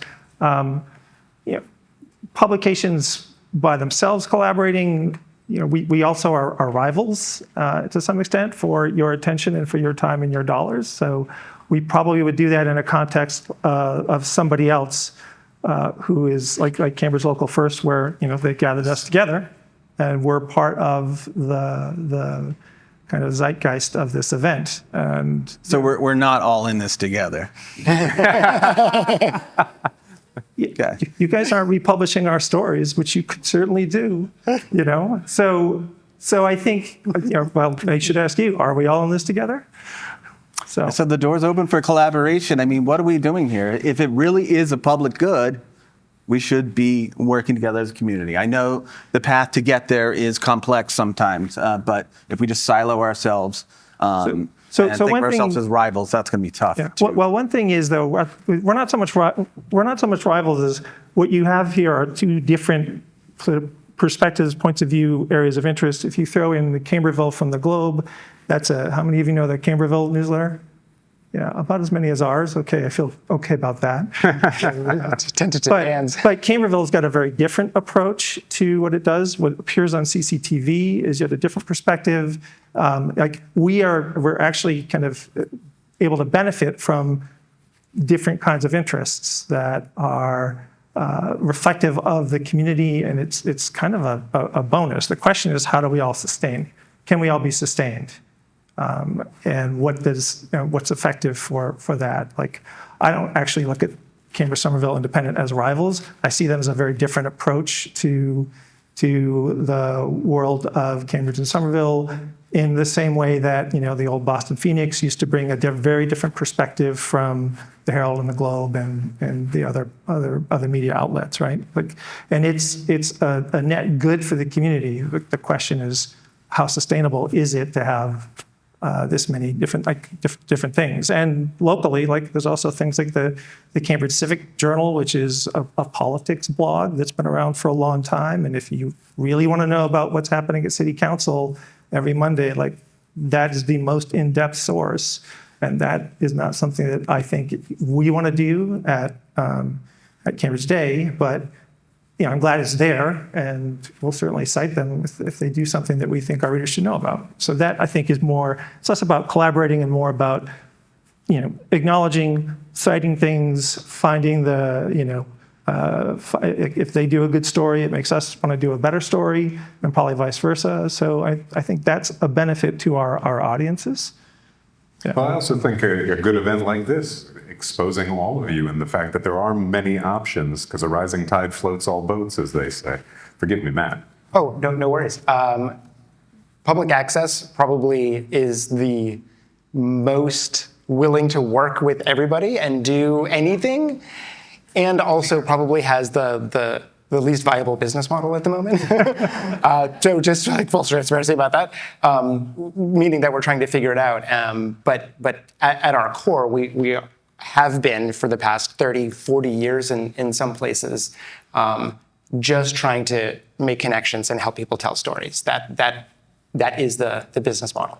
And it, yeah. So we're always open to collaborating and exploring different things, and we really want to try new things too. We look to you, people like you, who have ideas to come in and help us try something new, because our staff is very busy, but all of our staff is very motivated by you. Love it. I love the idea of throwing as much spaghetti at the wall as you can and seeing what sticks. Yes, sir. Hi, my name is Steve Hamilton. I own Teddy Shoes. And I've been very fortunate to be part of the Digital Era Boot Camp. And I was wondering whether or not that would be something that would be of interest to the media, because I feel like so many of us have grown through this 10-week course, and I feel like it's a great story to be told. I was hoping that maybe you might be interested in that. Yes. Yeah. We've written about other kinds of boot camps, so I think, in principle, absolutely. And if people have stories to tell that sort of show some kind of arc, that's journalism gold, right? So can't speak for Michael. Agreed. Yeah. Yeah, agreed. We've been doing a lot of stories. So have you heard of digital navigators? So there has been a nationwide program that ended because it lost federal funding. But we've done a lot of work, great work at CCTV, having digital navigators teaching. And I'm not as familiar with the boot camp that you're talking about, but you reminded me of the great work of digital navigators, and basically just teaching people basic computer skills and how to get the internet, how to be on social media in a safe way. And those have been very successful, and we're actively trying to help those people tell their stories of going through it. So I think there's, yes, double yes. Folks, if you have other questions, I hate to say it, but we've run out of time for this particular panel. We're having a coffee break, though, and this is the best part of events like this, because you can actually approach these gentlemen one-on-one. Should they stick around? I don't know. Michael's mic might run off. We'll see. What do we We got print production today, but I'll stick around for a little while. If you're not already subscribed to these publications, I highly, highly recommend it. I'll also point out the QR code up here, because if you are not currently a member of Cambridge Local First, it is an absolutely nominal fee for great services that will continue to bolster and support you. Of course, you will also continue to bolster and support us here. So take a look at that. Please enjoy your coffee breaks, and we'll be back at 11 o'clock for the next panel. Thank you. Okay, good. Good morning. Good morning. it is a great morning. It's a great morning because we are celebrating 617 Day. Please give a big applause for that. It helps with the energy. I can't thank Katie Labrie enough to invite us to be here. As Daniel says, I'm Denise Simmons. I currently sit on the city council, served 3 terms as mayor. It was a wonderful job. I loved every minute, but I love doing this more. The other thing you may not know about me is I'm a local business owner. I've been running an insurance agency since 1980. Thank you. Not an easy job. In fact, one of my friends, Jeremy, who was part of one of our exhibits, had to leave because of small business owners. You know, if someone calls out, you are called in. And so he had to leave. So I'm sorry, we're going to miss him. But it's really great to be here. And so I want to, again, say to Katie, thank you so much for this invitation. We are so excited to be here for 617 Day and this business summit. We love what we do. And I'm going to tell you a little bit more about it. But just one more thing about you, Katie. You've been a constant supporter, and we couldn't do what we do if we didn't have you at our back. Oftentimes, when it comes to the museum, I'm regarded as the co-founder. But think of me as the seed that planted the roots that became the tree that is going to be and is a museum. And I'm joined here by Siriana De Wayu. She's our Director of Civic Design and Engagement. And today we're going to talk a little bit about what's happening with the Cambridge Museum of History and Culture, sharing a little bit about our dedication, where we seek to amplify diverse stories, foster social connection, and strengthen communities, and turn that strength into action. So we're going to start with a photo from one of our exhibits. It's called The Cambridge Mosaic, the story of Cambridge by the people of Cambridge. It's a growing documentary series that we host. This will be our 4th year, Siri, or 3rd year? 3rd year. We host it at the historic Brattle Theater that opened in 1953, but it opened originally in 1890 as a live performance venue. So we really love to not only support local businesses, but support local businesses that have a story to tell. So we're going to start talking a little bit about why history matters and what we're doing and why we're here in Kendall Square, got my squares confused, Inman Square.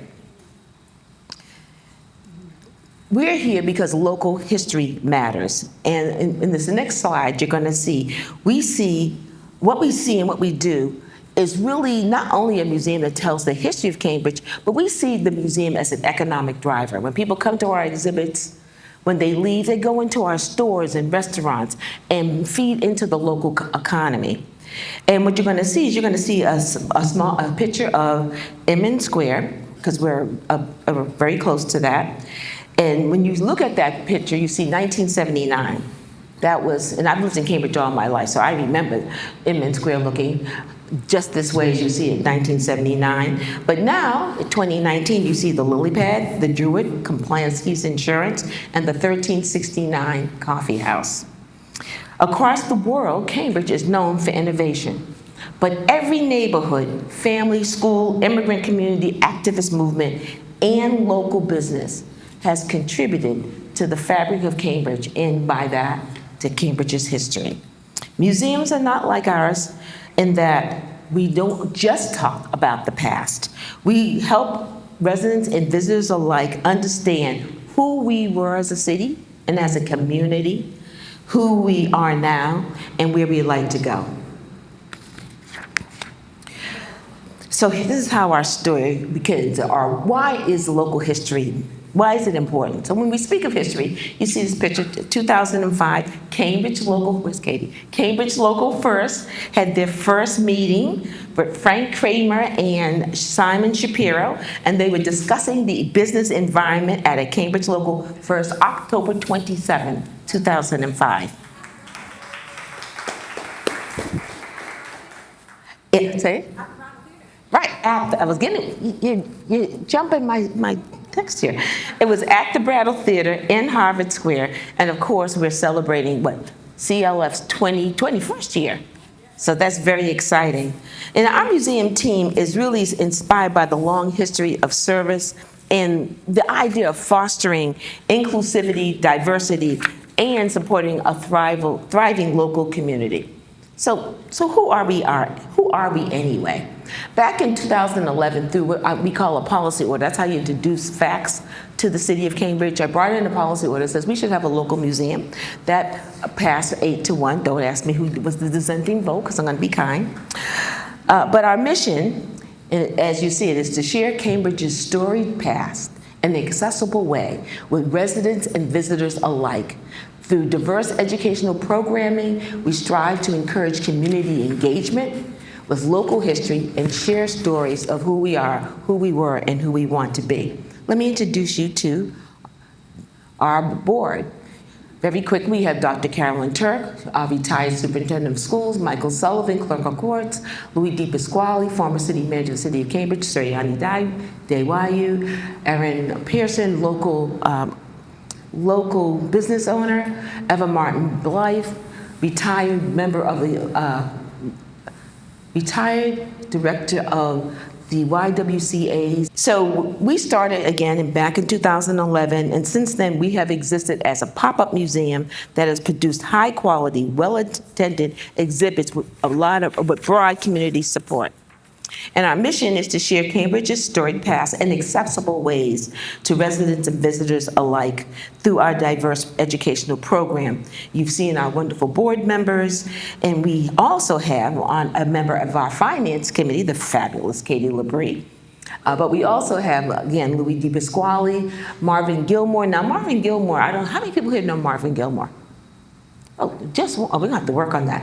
Marvin Gilmore, we say honorary chair, but he is a wealth of information. When we opened the Cambridge Mosaic, our first one, we celebrated his birthday. He was 100. He's now 101 and thinking about what his next venture is going to be. And I said, I must not be living right. We also have Katie Labrie, who you know, Michael Sullivan, and Sarah Gallup from MIT. And it's a working board, so each person that you see on these slides not only sit as a member of a committee, but they also do work. One of the things that Sarah does, we take our programs to our schools, and she has underwritten one of our favorite courses that we have at one of our schools, which is around Kitty Knox. How many people know Catherine Kitty Knox? Okay, we haven't been doing our job well enough. But Kathy Kitty Knox lived in Cambridge. She was a cyclist, an African-American woman. And we teach a tutorial in the Cambridge Public Schools, and we bring cupcakes. We give the cupcakes to the kids at 2 o'clock just before they go home to their parents. But the kids are really excited, and we enjoy doing it. And it's one of several, and we may not get to talk about them all, of ways that we reach out to schools through a program that's called Civic Designers, which is an invention of Surrey's, which I very much love. Again, a different kind of museum. Let's tell you a little bit about our stats. That's our mostly voluntold, as my kid says. Instead of volunteering, you're voluntold. Yeah, that's how we work. All right, so we have so far 1,000 plus museum guests through our exhibits.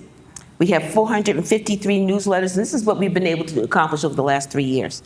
We have 36 community curators, which means we work with local neighborhood groups to curate our exhibits. One of our exhibits that are right now at the Kendall Public Lobby is on Black Dolls. It is fabulous. And we have one of our exhibits on loan in one of our local churches, because we did an exhibit several years ago called Grace. We have 4 local collections. We are really not collectors, but people do donate. So we have a couple of exhibits. We have the Walcott this exhibit. We have the Gus Solomon's exhibit and 2 others, which I can't remember right now. And we're supported by 2 policy orders that were voted in the city council. As we have grown, we have really had a number of support. And as you can see, when you look at this range of people that have supported us. Right here you see Spindler right in the middle. We did a wonderful exhibit not too long ago called How Sweet It Is, which we also opened up to school children, invited them over at 2:30, then sent them home to their parents after they were filled up on lots of candy. How Sweet It Is was honoring the history of candy making in Cambridge, and we partnered with Jeremy Spindler. That was great. Another good exhibit was The Key of Cambridge, which was honoring the history of music and music venues in Cambridge. And we partnered, and we do a lot of partnerships with iconic music venues and individuals. And we promote what's called history strolls.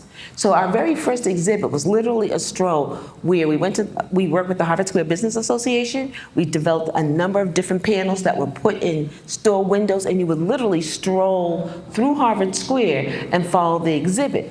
Now, why is that so important? Because after you stroll through the exhibit, you're a little parched, you stop and get a drink, you have a sandwich, you have some dessert. And so we, through our exhibits, do support the local economy, because after you leave us, you're going to go enjoy some part of Cambridge. And this is really our way of supporting our city. So why do museums matter? I'm not going to read it all, because museums build bridges. And I don't know if you folks watch TV. Some people call it the news, but it's really the blues. And all you see is how bad things are happening. Museums give people an opportunity to get together, to communicate, to socialize, sometimes to see themselves, but also to feel better about their life in the world, what it was, what it is, and what it can be. So it does improve health. We work with a number of senior citizens, and senior citizens often say, I feel isolated, particularly since COVID. They don't get out as much, they don't see as many people. So we are very deliberate in inviting seniors, school kids, groups to come and see our exhibits, which are now, we now curate 3 exhibits, and they're all at the Kendall Public Lobby. That's at 325 Main Street. And that came out of, we had a stroll in Harvard Square, we had a stroll in Central Square, we're getting ready to stroll through Kendall Square, came upon this site, and we have been using it ever since. But the other thing I just want to say in terms of economic development, we always work with, because we have lots of receptions, we have Val from Basil Tree. She's one of our vendors that come because we believe in getting back and putting in to local economy. Now, we're pretty much broke, but when we raise money say again? That's right. That's right. So we are pleased to do business with her and many other local vendors, because we want those dollars to circulate through our city 3 times before it gets out into the larger community. And then, as it says in the last one, an economic engine. And so this is when we do our exhibits, we have these little cards, and this little map, if you see, of happy, wonderful, proud, awesome. The larger the word is, the most often it was said. So we really ask people. I turned off my own mic somehow. What did I do? There's a little button on the front. I have that way on mics. I don't know what it is. Trade you. Thank you. And so we are always asking, what do you think? Because here are our values. It's about equity, diversity, inclusivity, access. I can't say that enough. Access, and amplifying unique voices.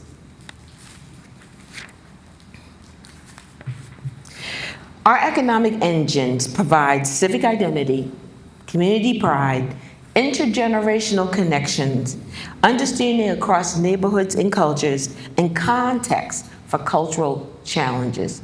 It is not easy work, but it's good work. It's kind of work when you go home at the end of the day, you feel refreshed even though you're worn out, and that's why we enjoy doing this as much as and often as we do. Local business owners know that the strong communities don't happen by accident. History creates belonging, stewardship, and community engagement. And you've already seen our shared values. I'm trying to move along so you can ask questions. The museum highlights the experience of all residents. We're very, very intentional about trying to capture stories that don't always get told. And so as we round off this discussion, the Cambridge Museum of History and Culture highlights all residents, businesses, institutions, especially from historically underrepresented communities, through free, accessible exhibits, educational programs, and cultural events. And we not only do the exhibits at the Kendall Public Lobby, we have sort of started to program the City Hall. So right now, we have an exhibit on Caroline Hunter. She worked for Polaroid Corporation, and through the actions of her and her husband, helped bring down South African apartheid. And that's in our hallways now at Cambridge City Hall. So, as we careen toward the end, on view now. So this is our most recent exhibit. It's called, it's on Representation is Resistance. It's about Black dolls. Our speaker was Deborah Britt of the National Black Doll Museum, which is currently located in Attleboro. She has over 2,000 dolls in her collection, about 500 black Santa Clauses. I didn't know there were that many. You know, I just want to go there and play. You know, you can really release your inner child there. If you've not gone, I would strongly suggest that you do. We just opened that this Sunday. We featured artisans, educators, community activists, entrepreneurs like Wyla Eason, who graduated from the Harvard Business School and created Olmec toys for her son he says, I can't be a black superhero, because he couldn't see one. So she invented it for him. And she's in that exhibit. So, and we always say, come bring a friend, bring a doll, and people did. We had about 5 people that showed up with dolls, so it was kind of fun. You got a chance to play with your doll that day. So in closing, Cambridge is known as a city for entrepreneurship and innovation, and in order to understand where we're going, we need to understand the people and the stories. And primarily, as Cambridge continues to change, we want people to remember or know what Cambridge was. So I want to just end with that and open the floor up for any questions you might want to ask. And thank you for listening.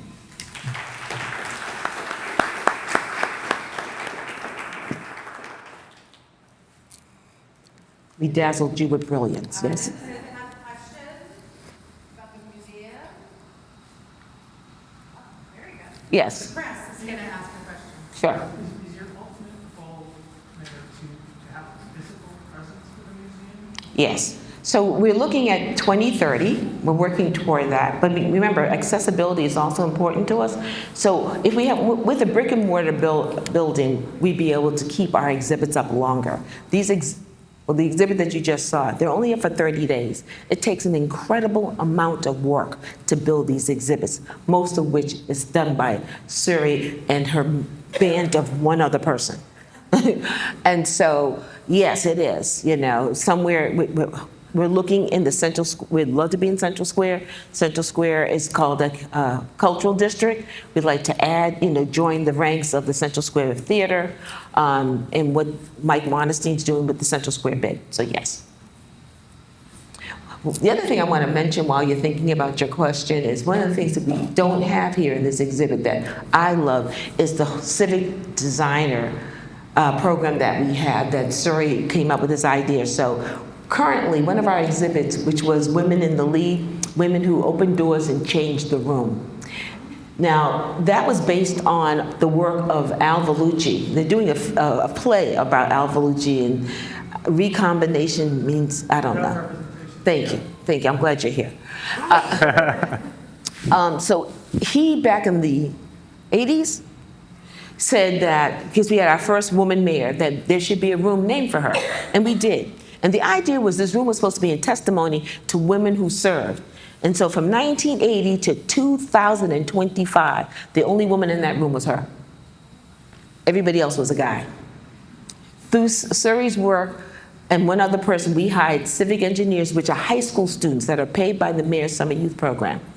And they interviewed women and selected, and now if you go into that room, you will see women first. The first woman's police commissioner, the sign, not her signature, of, I can't call her name, but she was the woman chief of the Massachusetts tribe. No recognition that I know of in Cambridge, but she's recognized now in a room that a lot of people go into. Our two other exhibits, one we did was on Harriet Jacobs, she freed herself. The kids researched her. There are only 2 buildings still left that Harriet Jacobs lived in here in Massachusetts. and they're trying to be restored. But the other thing the kids did with the local trades was they built the crawl space that Harriet Jacobs had lived in for 7 years, which was a really moving experience for them. And this year we're doing Julia Child. And they're going to go to the cookbook museum, and they're going to make some recipes, but they're going to learn about a local woman that lived in their midst, that had a great history that they don't know about. But other people get to see that history, and this is all designed and developed by high school students. So we really have a strong commitment to that. And the last thing I would say is most of our exhibits, but not all of them, are developed into booklets, which are given out to every school and every library. Sir, do you want to add? Just one thing, because it's extremely exciting. Councilor Smith had just mentioned that the students had worked on a program called Harriet Jacobs, From Slavery to Freedom, How Harriet Jacobs Freed Herself. We received both regional and national attention with this curriculum and exhibition, and they've been invited to present, and the civic designers present their work at NEMA, which is the New England Museum Association, as well as AAAM, which is the Association of African American Museums that is national. So that's so big, and shout out to all of the designers. So any other question someone might have? No? Yes, right here. How do you see small businesses engaging with the museum when it is brick and mortar? How do we see them engaging? Well, first of all, our business plan seeks to, first of all, inform the local businesses. And one of the things that we haven't done, but we're thinking about doing is, so we're in Kendall Square. So after you leave us, I want you to go to Bread. We want you to go to, there's a couple of them I'm trying to remember, Roll 34. We want you to go to Legal Seafood. So we're always promoting. We also cater our programs through local businesses. So when we have a program, we say, and the food is from Basil Tree. Because a museum, at least ours, is a small business. So that's the one thing. We are a small business, and our business is the history of Cambridge. I'm going to come here and then back to you. Yes? So, Mayor, how do you go about, what's your process for selecting the different individuals for The mosaic? the mosaic? So the first time we just sat down and say, who should we interview? And our first interviewees, and I'd have to go back to the first slide, were about 5 or 6 people. And then from there, we had these cards and it says, who should we interview? Well, sometimes you shouldn't ask because we got about 60 recommendations. None of them we can, because the way we do our filming is we try to use CCTV. The young people, we're really trying to engage young people. It's called Breed What You Need. So right now, we haven't asked anyone else, just those cards alone. But when we do these talks, we'll say, is there someone you think we should interview? And what makes us so serious about this in particular, when we were in Baltimore at the Peel Museum, the director says, every time someone passes away, a museum dies or burns to the ground. What that means is they take that story with them. How many people here keep a journal? When I come back next year, I want all the hands up. And I'm very serious about that because who should tell your story but you? Who knows you best? And so through the mosaic, it's who knows that story best. And we want to capture it. The Spears story, Artist Spears is from the left. I'm on the far right, and then there's Marvin Gilmore and there's Artist Spears. And I loved her story because she talked about a bank that I'm not going to name that refused them a bank loan because she was black. And a woman, she had to go downstairs and get permission from her husband, but that's a whole nother story. And then we have Michael Sullivan. If you go on into City Hall, it's called the Sullivan Chambers because there's 4 generations of Sullivans that served. And so it's really, really capturing those stories. And so I don't know if we have any of those cards with us, but we do have we'll leave you some of those. You think of somebody, we'll try to follow up. Thank you for that question. There. I'm curious about the archive and interested in your model. Are you finding that a lot of the pieces that are coming in leave with some of the folks that you're curating bits with? Or is there an actual in-house collection developing or Right. archives that you're hanging on? We are nowhere near able to archive materials, but we don't let go of something, someone gives it to us. So the two exhibits, the two groups of materials that we have are from people that passed away. And so we're going to hold on to those. What we've done is we've digitized it. And then storing, and we're talking with the city of Cambridge now, is how do we store? We can't keep everything. First of all, there's archiving and stuff that you don't want. That's not archival. That's stuff you don't want. So stuff that we could, like someone gave us a Frederick Douglass spoon. So we take a photo of it, we put it away. But we really need, but the entire city needs an archive. So piggybacking off of this, since there are 200 or so conservationists who work with the city of Cambridge to help aid in things like public murals and other things, are they working hand in hand to make sure that Frederick Douglass's spoon and all these different types of assets are being brought to the condition that they deserve to be in one showcase? Not yet. You know, it's sort of, walking and chewing gum and juggling. Sure. Because the more you do, the more you find that you can do. That's why I sort of started this archive committee, because we have so much material and everybody's doing something. We want them all to do it the same way. Get rid of what you don't need or give it back. Digitize everything, and what you want to store, try to store it in one place. And we're just starting. I mean, as a committee, our second meeting, the police station had filing cabinets with material in it from the 1900s. They threw it away. Because a conservationist wasn't there. It was just DPW. It just looked like old folder, old filing cabinet. To some of us in here that pay attention to history, we would have been salivating. Of the other group, I do have archival materials from the Civic Unity Committee, because that was my last city job. And the Civic Unity Committee was the city's first civil rights organization. And I only have what they didn't throw away. And so trying to get in front of it, but it's a huge job. It's a huge job. Thank you for that question, though. Anyone else? Yes.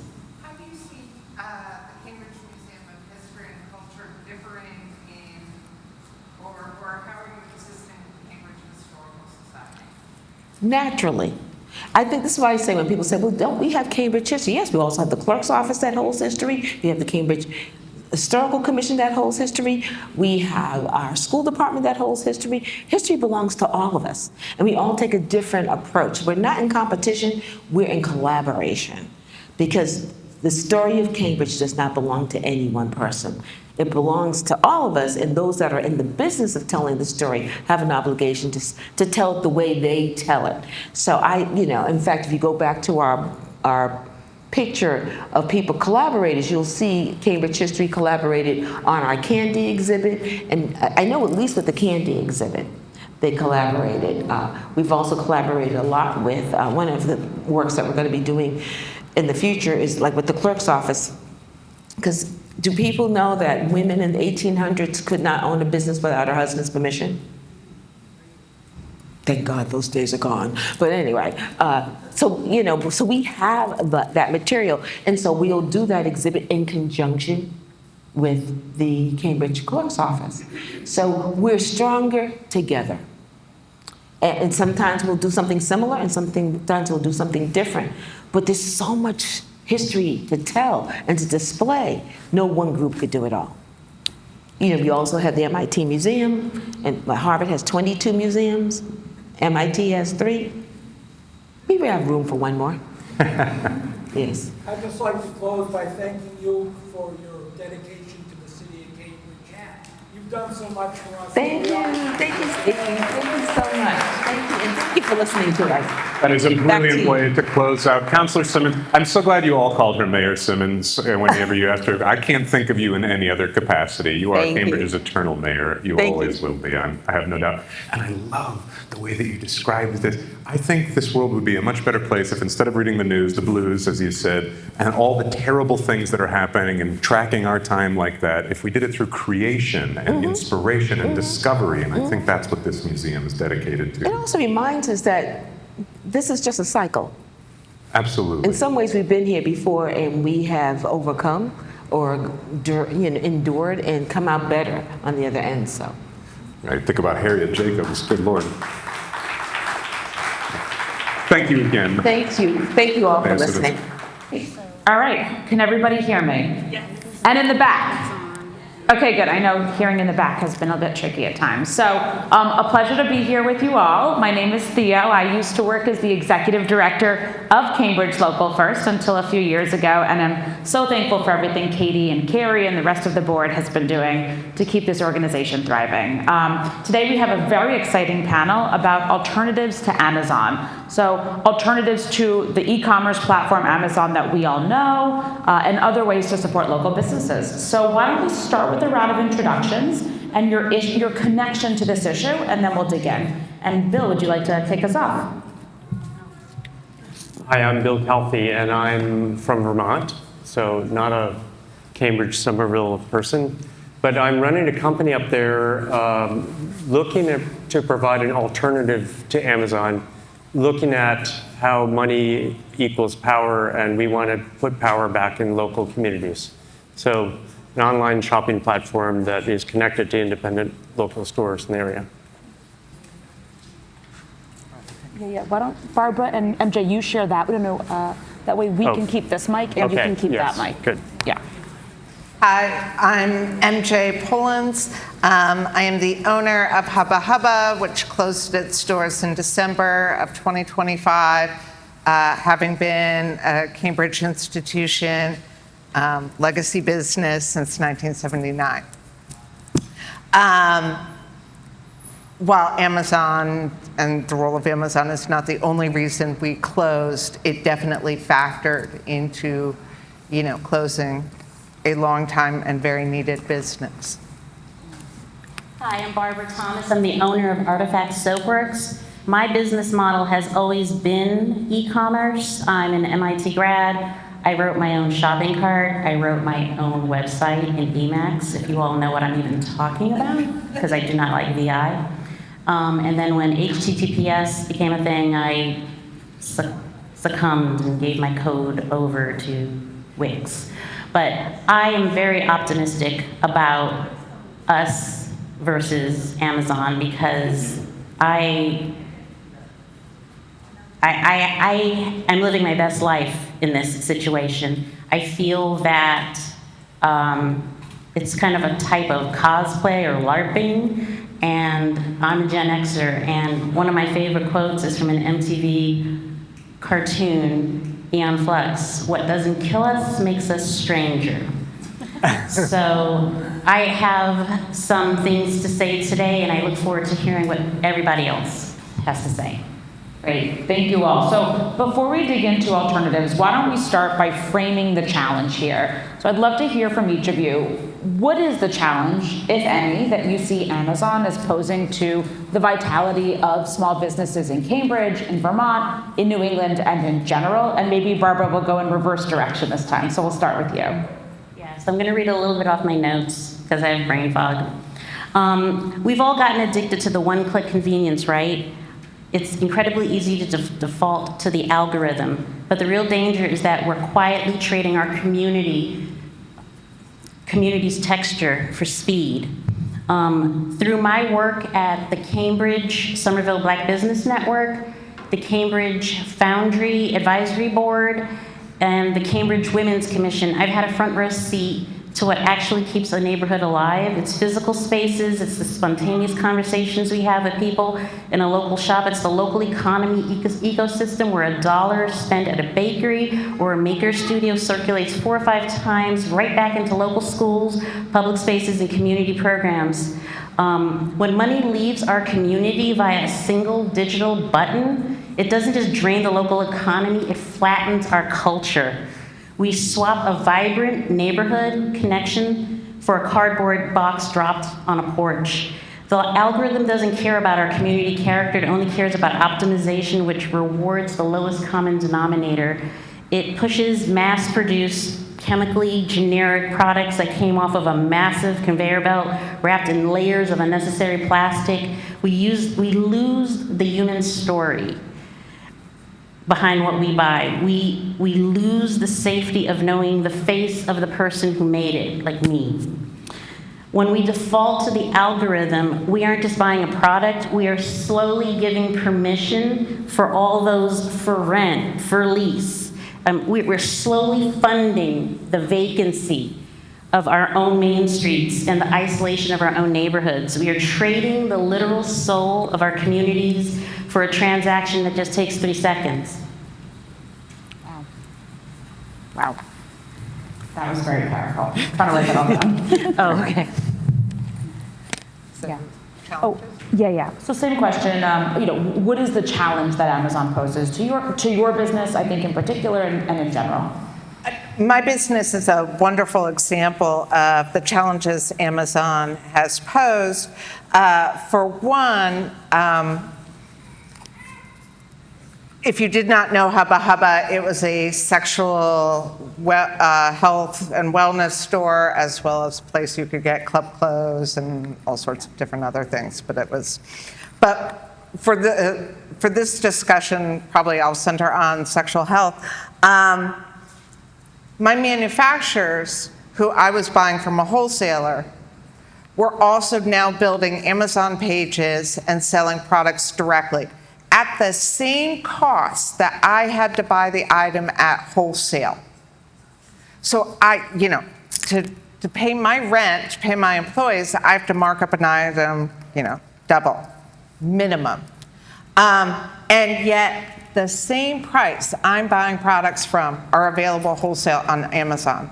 Plus, when you're talking sexual wellness, some of these get quite intimate, quite literally. Buying products on Amazon, people really liked the privacy. It's just coming to my door. Nobody's going to see me. I won't be embarrassed. I'm scared to walk into that kind of store. However, most likely they're buying the wrong products for them. They don't have the right education. And they may be buying counterfeits. I've had customers come in who had literal burns from products they had purchased on Amazon. Thank you for sharing. So, those are the angles, and it's really, for me, it's about human beings, and that's where it's not an algorithm.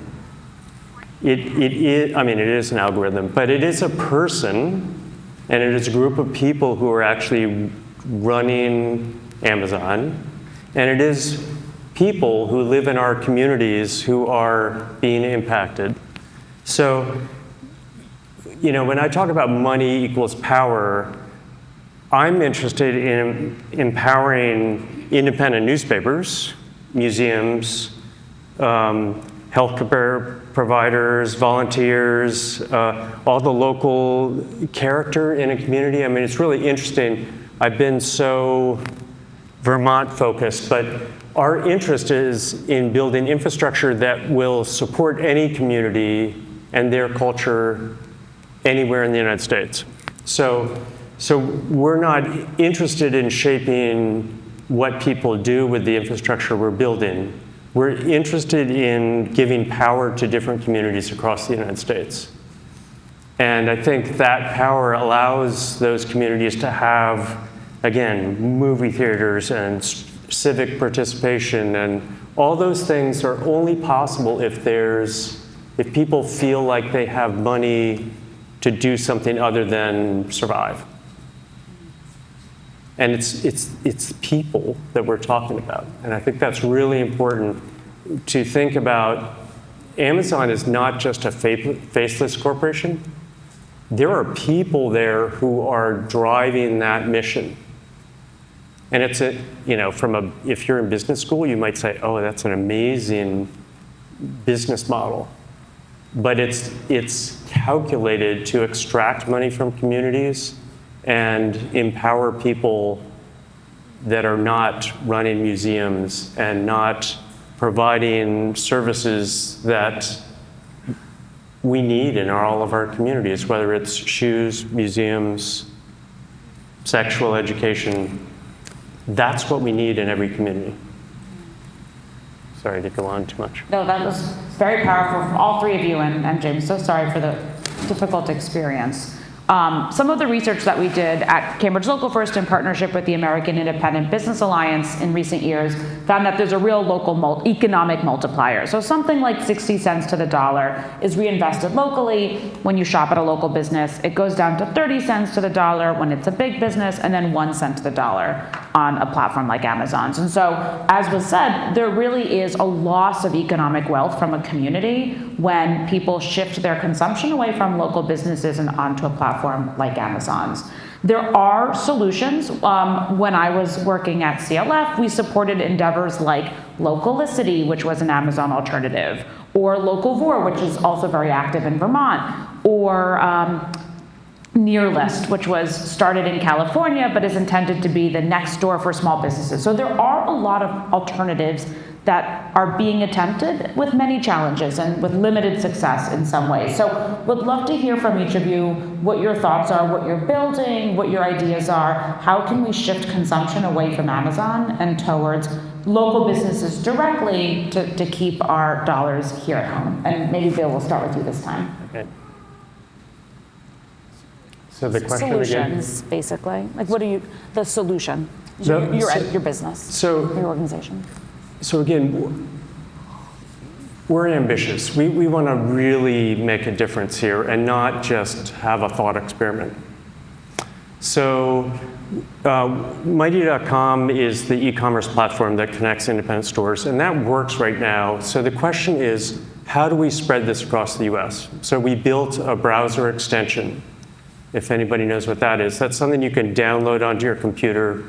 And then if you have the Mighty Local Finder browser extension anywhere in the US, and you search chocolate, it will look by proximity for local independent chocolate shops. And I tried to memorize the name of the local chocolate shops to give you an example, and I've completely forgotten them, so sorry. But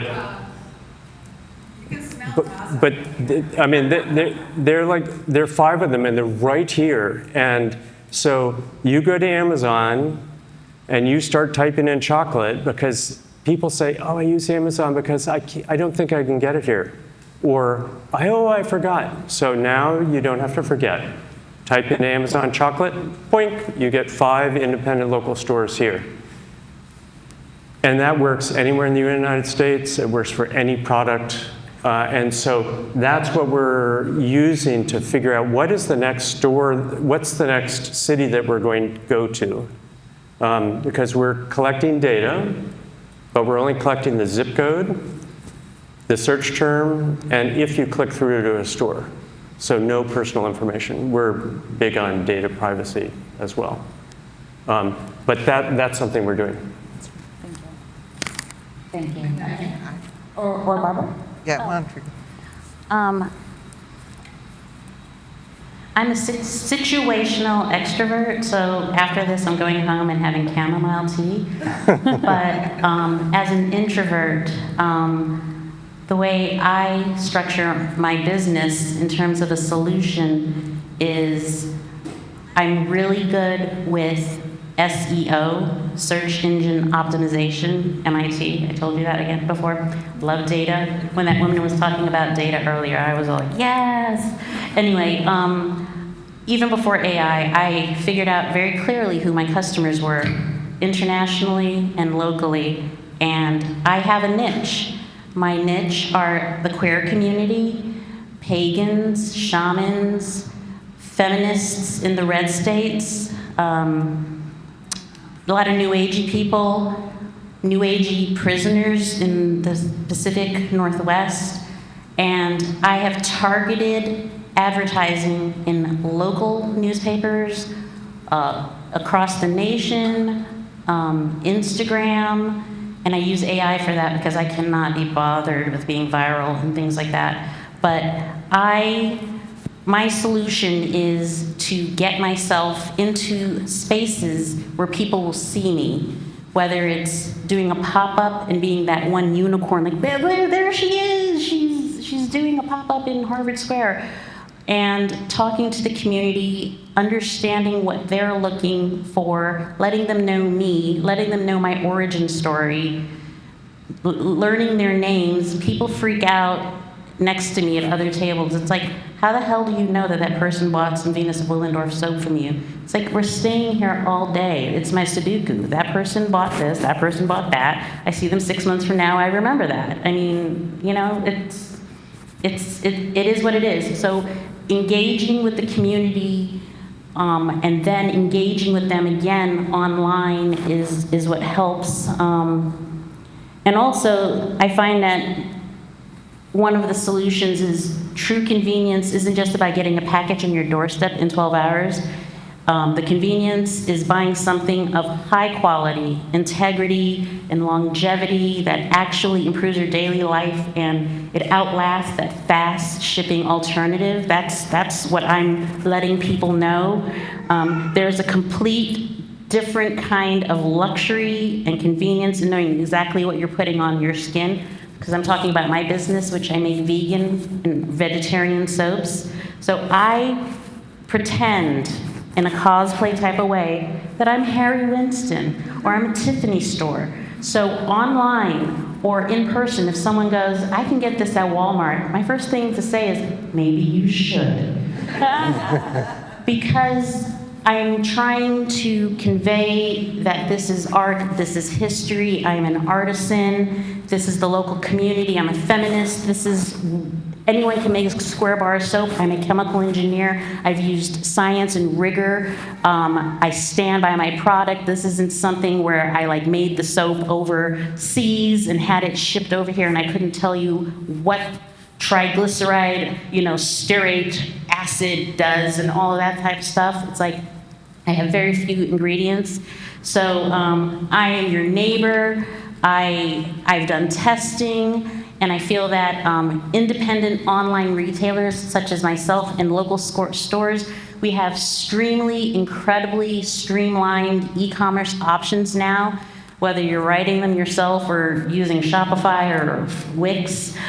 Supporting them is as easy as supporting Amazon. And I always feel like I'm not really competing against Amazon. Amazon is Amazon, and I'm me. And I won a sustainability award for being sustainable, one of 7 in Massachusetts. And Amazon's algorithm cannot, yes, I'm using algorithm, so Amazon's algorithm cannot replicate that. They cannot replicate what I'm doing. And I find that people are willing, when they understand me, they're willing to wait 2 or 3 extra days to get that luxury, to get that Harry Winston, to get that Vera Wang dress, to get my soap. And when you choose these alternatives and adjust your shopping habits, you're actively choosing a superior product that honors, in my case, modern science and environmental sustainability and art. I know that was a long answer. Good. So I have one last question for everyone. MJ, did you want to add to that? Okay. So one last question before we open it up to questions from our wonderful audience. So everyone is here because they care about small businesses. They care about our community, the communities that we live in. Cambridge, Somerville, the greater Boston area, and our neighbors in Vermont as well. And so my question is, what can everyone here do to be part of this movement, to transition from Amazon towards local alternatives, and anything else that you want to add as final thoughts before we pass it over to Q&A? MJ, do you want to kick us off? We have a saying in our house that if you want it to be there, you better support it. And so, I've started to take a good look around. What restaurants do I really like? What little stores? Because in an emergency, when you need that something that day, if those small businesses are gone, you have no more choice. With me shutting, this area no longer has a choice for higher end lubes that were, where I carefully researched all the, I went through FDA listings. We had very strict rules about what we would carry in the store. So you were, you would walk in, you were guaranteed to get a high quality, high safety product. But the biggest thing right now, just support local whenever you can, wherever you can, because if you don't do it today, it won't be there tomorrow with the rents and everything. Our biggest challenge was Amazon, and even to this day, and Gil's experiences, is managing customer expectations. And I think that's really where Mighty comes into place. And with that, someone not understanding why they couldn't get it tomorrow, or if you don't have it in stock, why it may take a month for you to get it in.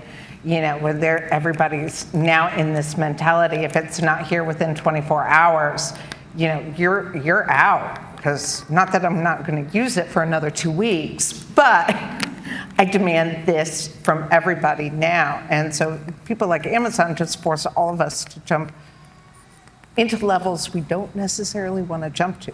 But there are solutions. Bill, do you want to go next? Well, yeah, before I respond to that, I just,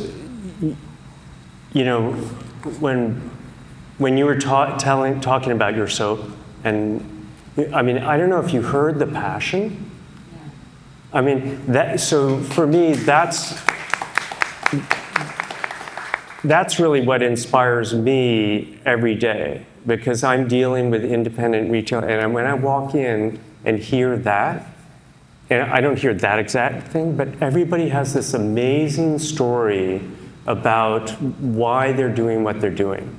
And that's what's amazing. That's what has me get up every morning, because it's like, oh my gosh, the chocolatiers, the people making pottery, the people selling toasters and clothing, and I mean, they don't have to be makers, but the reason they're in business and the reason they're still going, and I mean, you can hear when you talk about, I mean, people are passionate about all this different stuff, and it's just inspiring and amazing. And so that's something that we use to help remind people of why it's important to go in, because you can't get that from a click and a box on your stair. Let's see, so what was I supposed to be answering? Oh, yeah. Like how folks here can be part of the solution. Jeez. Or anything else you wanted to add. Yeah, I mean, I think it's really important to understand what difference a dollar makes. When you choose to spend $1 with a local store versus $1 with Amazon, and just it does make a difference, and that's where we realize that everybody wants convenience, and that's the wonderful thing about e-commerce is it allows people to sit on their sofa and order soap or a book or a pair of shoes. But so that's where we're trying to give people that same ease and convenience and yet keep the money in the local community. But I mean, it's kind of like when we were hearing about your museum, it's the same thing. It's just being aware of how important it is to have those connections in your town. I mean, you were saying, like, who do you depend on? And it's not just who do you depend on for whatever they're selling. It's like, these are your neighbors. And when somebody was talking about, it's a weird thing to be, but the marathon bomber, it was like, but how do we go through events like that? We get through events like that because we've got neighbors and people that we know and connect with, and you have a shared experience with. If we all end up in a room with a phone ordering stuff that's delivered by some faceless, so what do we have? So I guess the request, I can't say use Mighty here because we're not here yet, but just think about how important it is to have people in your lives.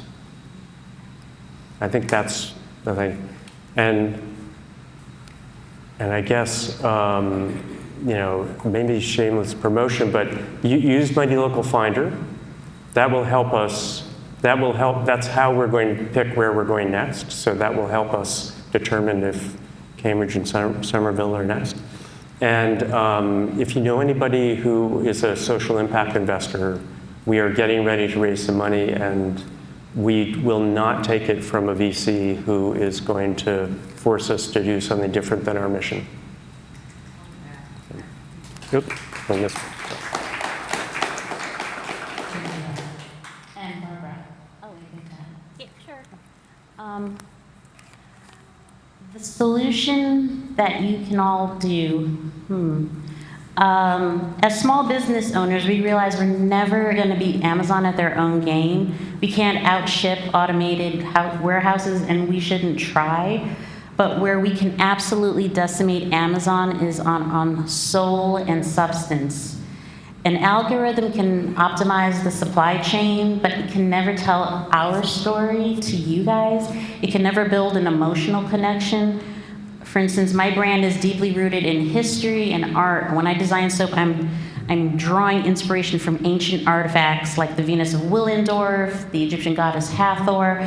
I'm thinking about how humans have connected through ritual and beauty and craft for thousands of years. And then I'm combining the artistry with clean, rigorous science from MIT to ensure the product is flawless, using the metric system.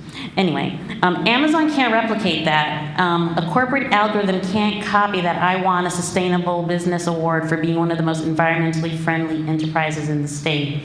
As a small e-commerce business, my superpower, our superpower is our transparency to you guys, our intersectional identity with you, our neighbors. When we share our real processes, our clean ingredients, our actual values, we elevate our product from a mere commodity to an experience. So what we need to do as vendors or small businesses, what I find, and this is the cosplay part, we need to lean into our stories and remind shoppers that every single dollar they spend is essentially a vote for what kind of world they want to live in.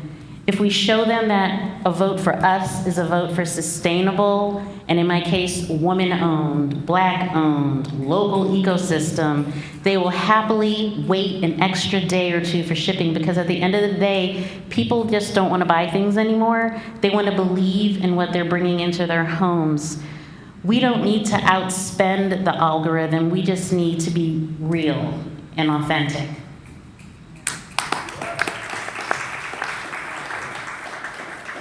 Very powerful. And one thing to add, MJ, to your comments, what really resonated was this idea that Amazon has forced sellers to meet their standards, to move at their pace, to compete at their level. It's not possible say again? Their level. Their level. And it's not possible for an individual to operate in the way that they are able to. It's just not feasible. And so it's forcing everyone to operate in a way that's not as sustainable. And it's not a choice that individuals made, but it's been made for them.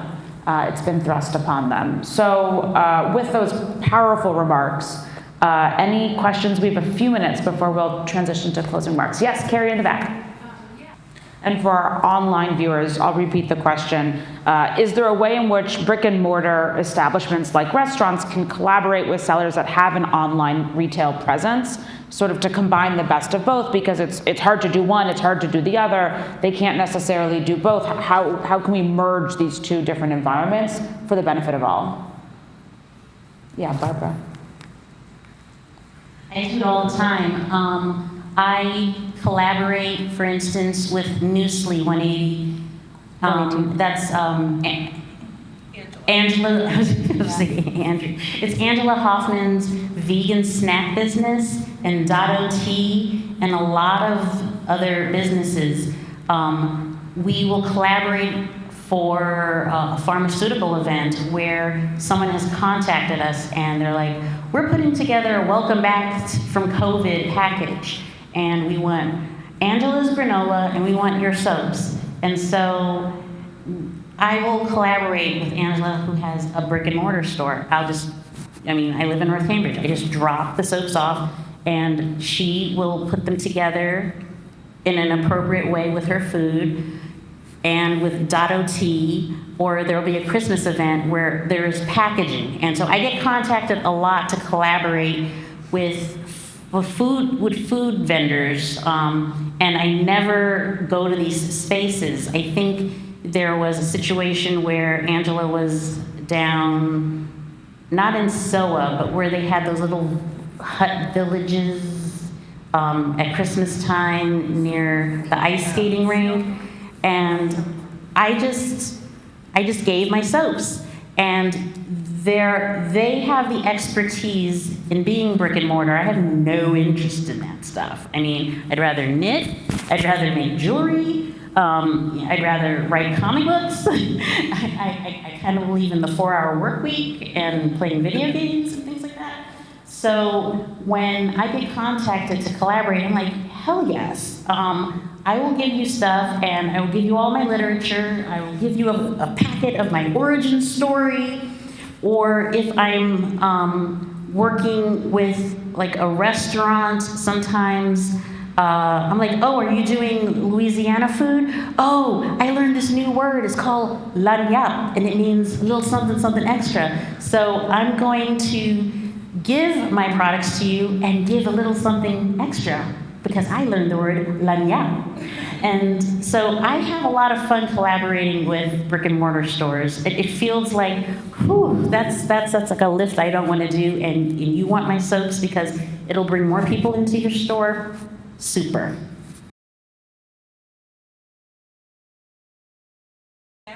Brandeis has its own store. So we would actually go in front of the college students. We would do their, every college has a sex week. And so we would be, just like this panel presenter. Not answering that exactly, but tangent, what did they call that? Tangential? Tangentially. So one of the things that we're working on is something we're calling proximity, which is spelled proxy mighty. But the thought is that there are people that get out of work at 7 o'clock and they want this and that and whatever. Well, proximity does same day, next day, and 3-day hyper-local delivery. So, and this started with a bookstore and the chocolate place, New Chocolat. And so New Chocolat, I mean, it's that same passion. I mean, I won't get into their story, but it's amazing. And their aesthetic and their presentation is beautiful. So they, to have them, they can do next day through UPS, but they have to package it in a box. And it needs to be of a certain temperature, so they had to put an ice pack in it. So proximity has, right now where New Chocolat is, Jean, or this retired person, goes in, picks up this beautiful bag, and she's picking up 5 or 6 of them a day, and then goes by Phoenix Bookstore. So you can order a chocolate and a book, let's say, and that can be hand delivered to you in this beautiful presentation. And so we're trying to extend the passion of the store and the desire for people who want stuff now. It's like, oh my gosh, I forgot that it's fill in the blank, right? And I want chocolate. And actually, a friend of mine, he's a great dad, and I want to get him Wind in the Willows and chocolate. And I'm driving down here, it's like, oh my gosh, I forgot. No problem, I can get it on Mighty, and it'll be delivered Friday, right? So, I mean, so that's what we're trying to do with proximity. It's more complicated than e-commerce because it's like moving physical stuff around. And again, anybody's interested in that, it's really fun, and we're doing some really amazing things. Well, I unfortunately think we are at time, but thank you all so much, and please join me in thanking our fabulous panelists for their wonderful remarks and for being here with us today. Thank you all. All for posterity. We have one more set of speeches. We have got, of course, to close everything down, but also to acknowledge the boot camp, the small business boot camp and honors that go along with it. And of course, the boot camp which happens fairly frequently. Hopefully will happen again. Who knows? I'll let Katie speak to that, but always free for CLF members. Again, if you are not already a member, and I assume you are if you're in this room, but spread the gospel, spread the good word, keep this organization growing so that we can continue to have fun events like this. Anything else before I turn everything over to you or to Andrea? No, but I'd like to thank Daniel Berger-Jones for coming back for the second annual 617 Day. You were like the mascot of 617 Day. No, you are. I'll take it. You're all about history, you're fast talking, you're a small business owner. So we do hope you come back next year and the year after that and the year after that and the year after that. So thank you so much for that. Thank you. I'm just going to introduce Our very last topic, very brief topic. We wanted to just take a moment to shine a light on one of the programs that we did this year that we feel so strongly about and are even just now seeing the reverberations and the results of this incredible program. So there are several faces in the room that I know are directly a part of this program. Some of you may know nothing about it, but we want to make sure it's all on your radar because we feel like this is truly deeply part of the mission at CLF and we want to continue it forever. So I'm going to pass the mic to the director of this year's CLF Small Business Boot Camp Digital Era, Andrea Taylor Dunkley. Thank you. Thank you, Katie. Very happy to be here. And let's just all give a little stretch because I know it's been a long morning. You have to come back up here. And this is good for Or she has to go to the lobby. the joints. Good for my joints because, I'm a woman of a certain age, so we've got to get that going. But as Katie mentioned, we were so honored to be funded this year by the City of Cambridge as well as the U.S. Small Business Administration to put on this 10-week inaugural program. So I'm just going to give you a little bit of a snapshot on what it was, what it is, and how you can join us in the future. And I'm going to read my notes so that I don't forget anything. So strong connections within the independent business ecosystem create opportunities for collaboration, shared knowledge, and mutual support that help businesses thrive, especially in this competitive market.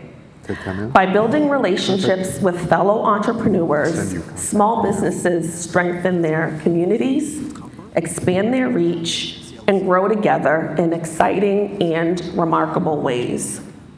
This is precisely what Cambridge Local First and ATD Advisory accomplished in this one-of-a-kind program. We brought together 18 entrepreneurs for 10 weeks.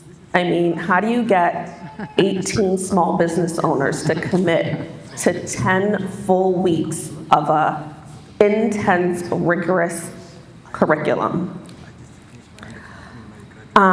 They embarked on CLF's inaugural Small Business Digital Era Boot Camp. 3 distinct cohorts: food and beverage, health, wellness, creative, and B2B professional services. We had weekly workshops followed by a tailored curriculum led by industry-specific cohort leaders who are here with us today, along with guest expert consultants. We also engaged in weekly one-on-one coaching sessions, plus group co-working intensives to delve deeper into topics and to fine-tune their deliverables. Those deliverables consisted of a strategic marketing plan and a digital pitch deck. These small business owners not only walked away with valuable tools and resources, but they left as part of a community. As the architect, strategist, and director for this program, I couldn't be more proud of what was accomplished during these 10 weeks. So the snapshot that I mentioned, here's what it is. We kicked things off with an in-person welcome at a locally owned restaurant, followed by a virtual orientation.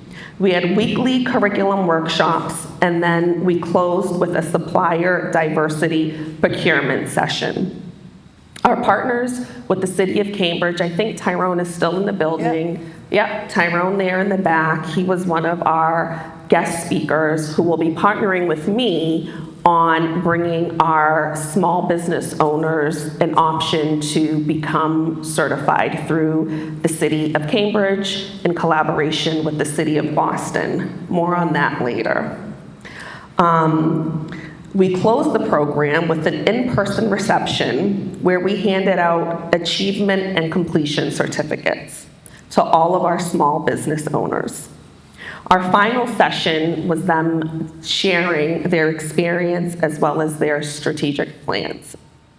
But I want to bring to you one of our small business owners, Joanny Montez of Montez Aesthetics. I think it best if you hear from her on her experience during this boot camp. So she's gonna come and say a couple of words.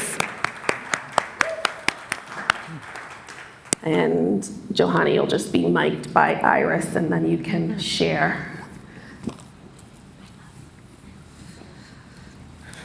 And while she's getting mic'd, I just want to quickly say, when I first met Joanny, she appeared to be at somewhat of a crossroads. She was lacking a little bit of motivation and just overall unsure of how to move her business forward. And I called her and I emailed her and I said, I've got the perfect program for you. So let's hear from you, my dear. Hi everyone, I'm Joanny again, and the name of my business is Montez Aesthetics, and I provide beauty services as well as education and events. I just want to say that meeting Andrea is definitely an answered prayer. And I also wrote everything down because I'm not going to remember. But so before joining Cambridge Local First, I often felt like I was trying to build my business on an island all by myself. As a licensed esthetician and instructor in Massachusetts, I had the passion, I had the skill, I had the vision, but I didn't always have the resources, connections, or support system to help me grow. Today, I can honestly say that that's no longer the case. Thank you. So what changed everything wasn't just the information, it was the people. From day one, CLF made me feel like I had found a community of people genuinely invested in helping small businesses succeed. I connected with my fellow entrepreneurs who inspire me, challenge me, and remind me that I'm not doing this alone. A special shout out to Andrea and Katie. They have been accessible, encouraging, and everything you could ask, could hope for in a mentor. Their support made a lasting impact on my journey. One of my biggest struggles and biggest insecurities was understanding my business finances.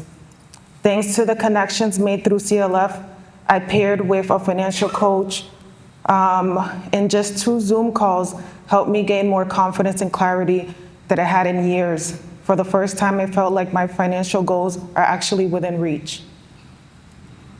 Since joining the program, I've been showing up more confidently in my business. I'm posting consistently on social media, networking with local business owners, building meaningful relationships, and actively looking for collaboration opportunities. Most importantly, I feel clear about my next steps, which is something that I'm so grateful for. As a single mom of 2 and a small business owner, resources like this aren't just helpful, they're life-changing. Entrepreneurship can feel lonely, overwhelming, and sometimes downright scary. There were moments when I questioned whether I could keep going. CLF reminded me that asking for help is a strength, not a weakness. This program gave me something every entrepreneur needs: hope. Hope that when things get tough, there's a community to lean on. Hope that solutions exist. Hope that my business can continue to grow and thrive. And let's be honest, running a business sometimes feels like you're trying to assemble an IKEA furniture without the instructions. So CLF handed me the instructions and introduced me to people who actually knew how to use the tools. I truly believe this experience helped me save my business. It has inspired me to tell my story, build my brand, and continue creating beauty education and meaningful experiences within my community. I'm incredibly grateful for this community and excited for what's next.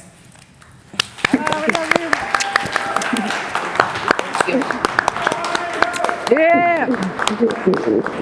Thank you. And everyone. just to close out, I would love, you could stay. Okay. I would love all of our boot camp. I know a lot, we're all entrepreneurs and business owners, and so many of them had to leave already to get back to their business. But I would love for each and every one of our business owners who were part of the boot camp to please stand so we can give all of you a round of applause. Yay. We've got Steve, Alex, and Joanny. Hello? Oh, did I see one else? Tamin still in the building. So thank you guys for being part of this. And I just want to let you know that if you look in your shopping guide that launched today, if you look in your shopping guide in the back, you'll see each and every one of our small business owners who participated and graduated in the boot camp in the shopping guide. Many of them are also featured and highlighted, but please support, patronize their businesses, and do what you can. As Katie mentioned, Jason in the back, I'm calling you because we need to get funded for next year, Eastern Bay Foundation. But we are looking for supporters, funders, partners to continue this fantastic organization. So if you personally, or if you know of anyone that wants to join us and partner with us, please reach out to Katie. So before I go, I want to bring up Carrie Kutzer and Katie Labrie to say some final words to close out the summit. Sure.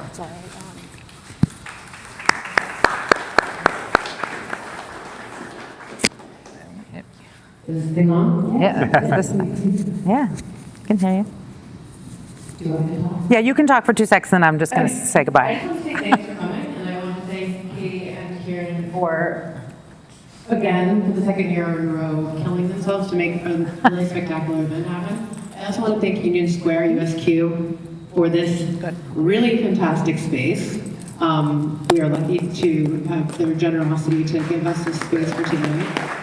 And also, this is a cool place. Right? Yeah. So, welcome to Somerville, and we are going to keep Cambridge Local First expanding and bringing more people into our umbrella going forward, and hopefully we will be somewhere next year. Yeah. Next year Where are we going to go next year? So, watch this space, and we'll see you on the date is always going to be the same. Always the same. Always going to be. Always. Memorial Day. Oh, also thank you, Daniel Berger-Jones, for another fantastic job emceeing and moderating, and everybody else who moderated, all our panelists who showed up and had really great discussions, and all of you for coming. Thanks so much. Thank you, Carrie, for being our fearless board chair. Yeah, and Alex, by the way, is taking partial credit. So the rumor is that, okay, it was a birthday party. They were sitting around. Somebody said we should do something on June 17th called 617 Day. Oh, and then we'll hire this woman who grew up here, who just moved back from California, to run the whole thing. I don't think they said that, but I was thrilled. This has been my honor and privilege. Oh, yes. Cohort leaders. By the way, we were talking about the boot camp and we celebrated the participants. If you were a cohort leader or one of our expert consultants, could you just stand for a moment? Because I'm hoping you'll stick around to have one more cup of coffee or one more muffin. And if you want to talk to any of these people about the incredible work and leadership that they showed us, thank you so much. It really would not have been anything without them. It was just like hands-on, boots on the ground. The stories are amazing. The friendships that have been developed are incredible. There's one cohort in particular that just like, they're always together. Even though they do totally different things for a business. It's amazing. So thank you to all of you guys for coming. This is sort of your thank you party as well. And with that in mind, fill up those to-go boxes because as per usual, we have more food than we need. And also we're gonna turn on those lights back there to give us all an opportunity to take pictures with each other, our new friends, our old friends, and remember this day until next year.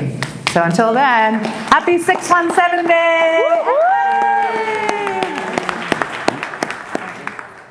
Oh, wait, hold on. Did we turn it off already?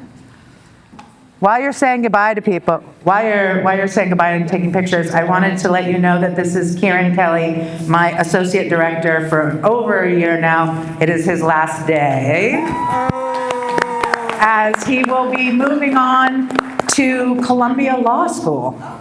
Okay, Kieran. So hopefully he won't forget us and he'll come back and save us all from certain ruin at some point in our lives.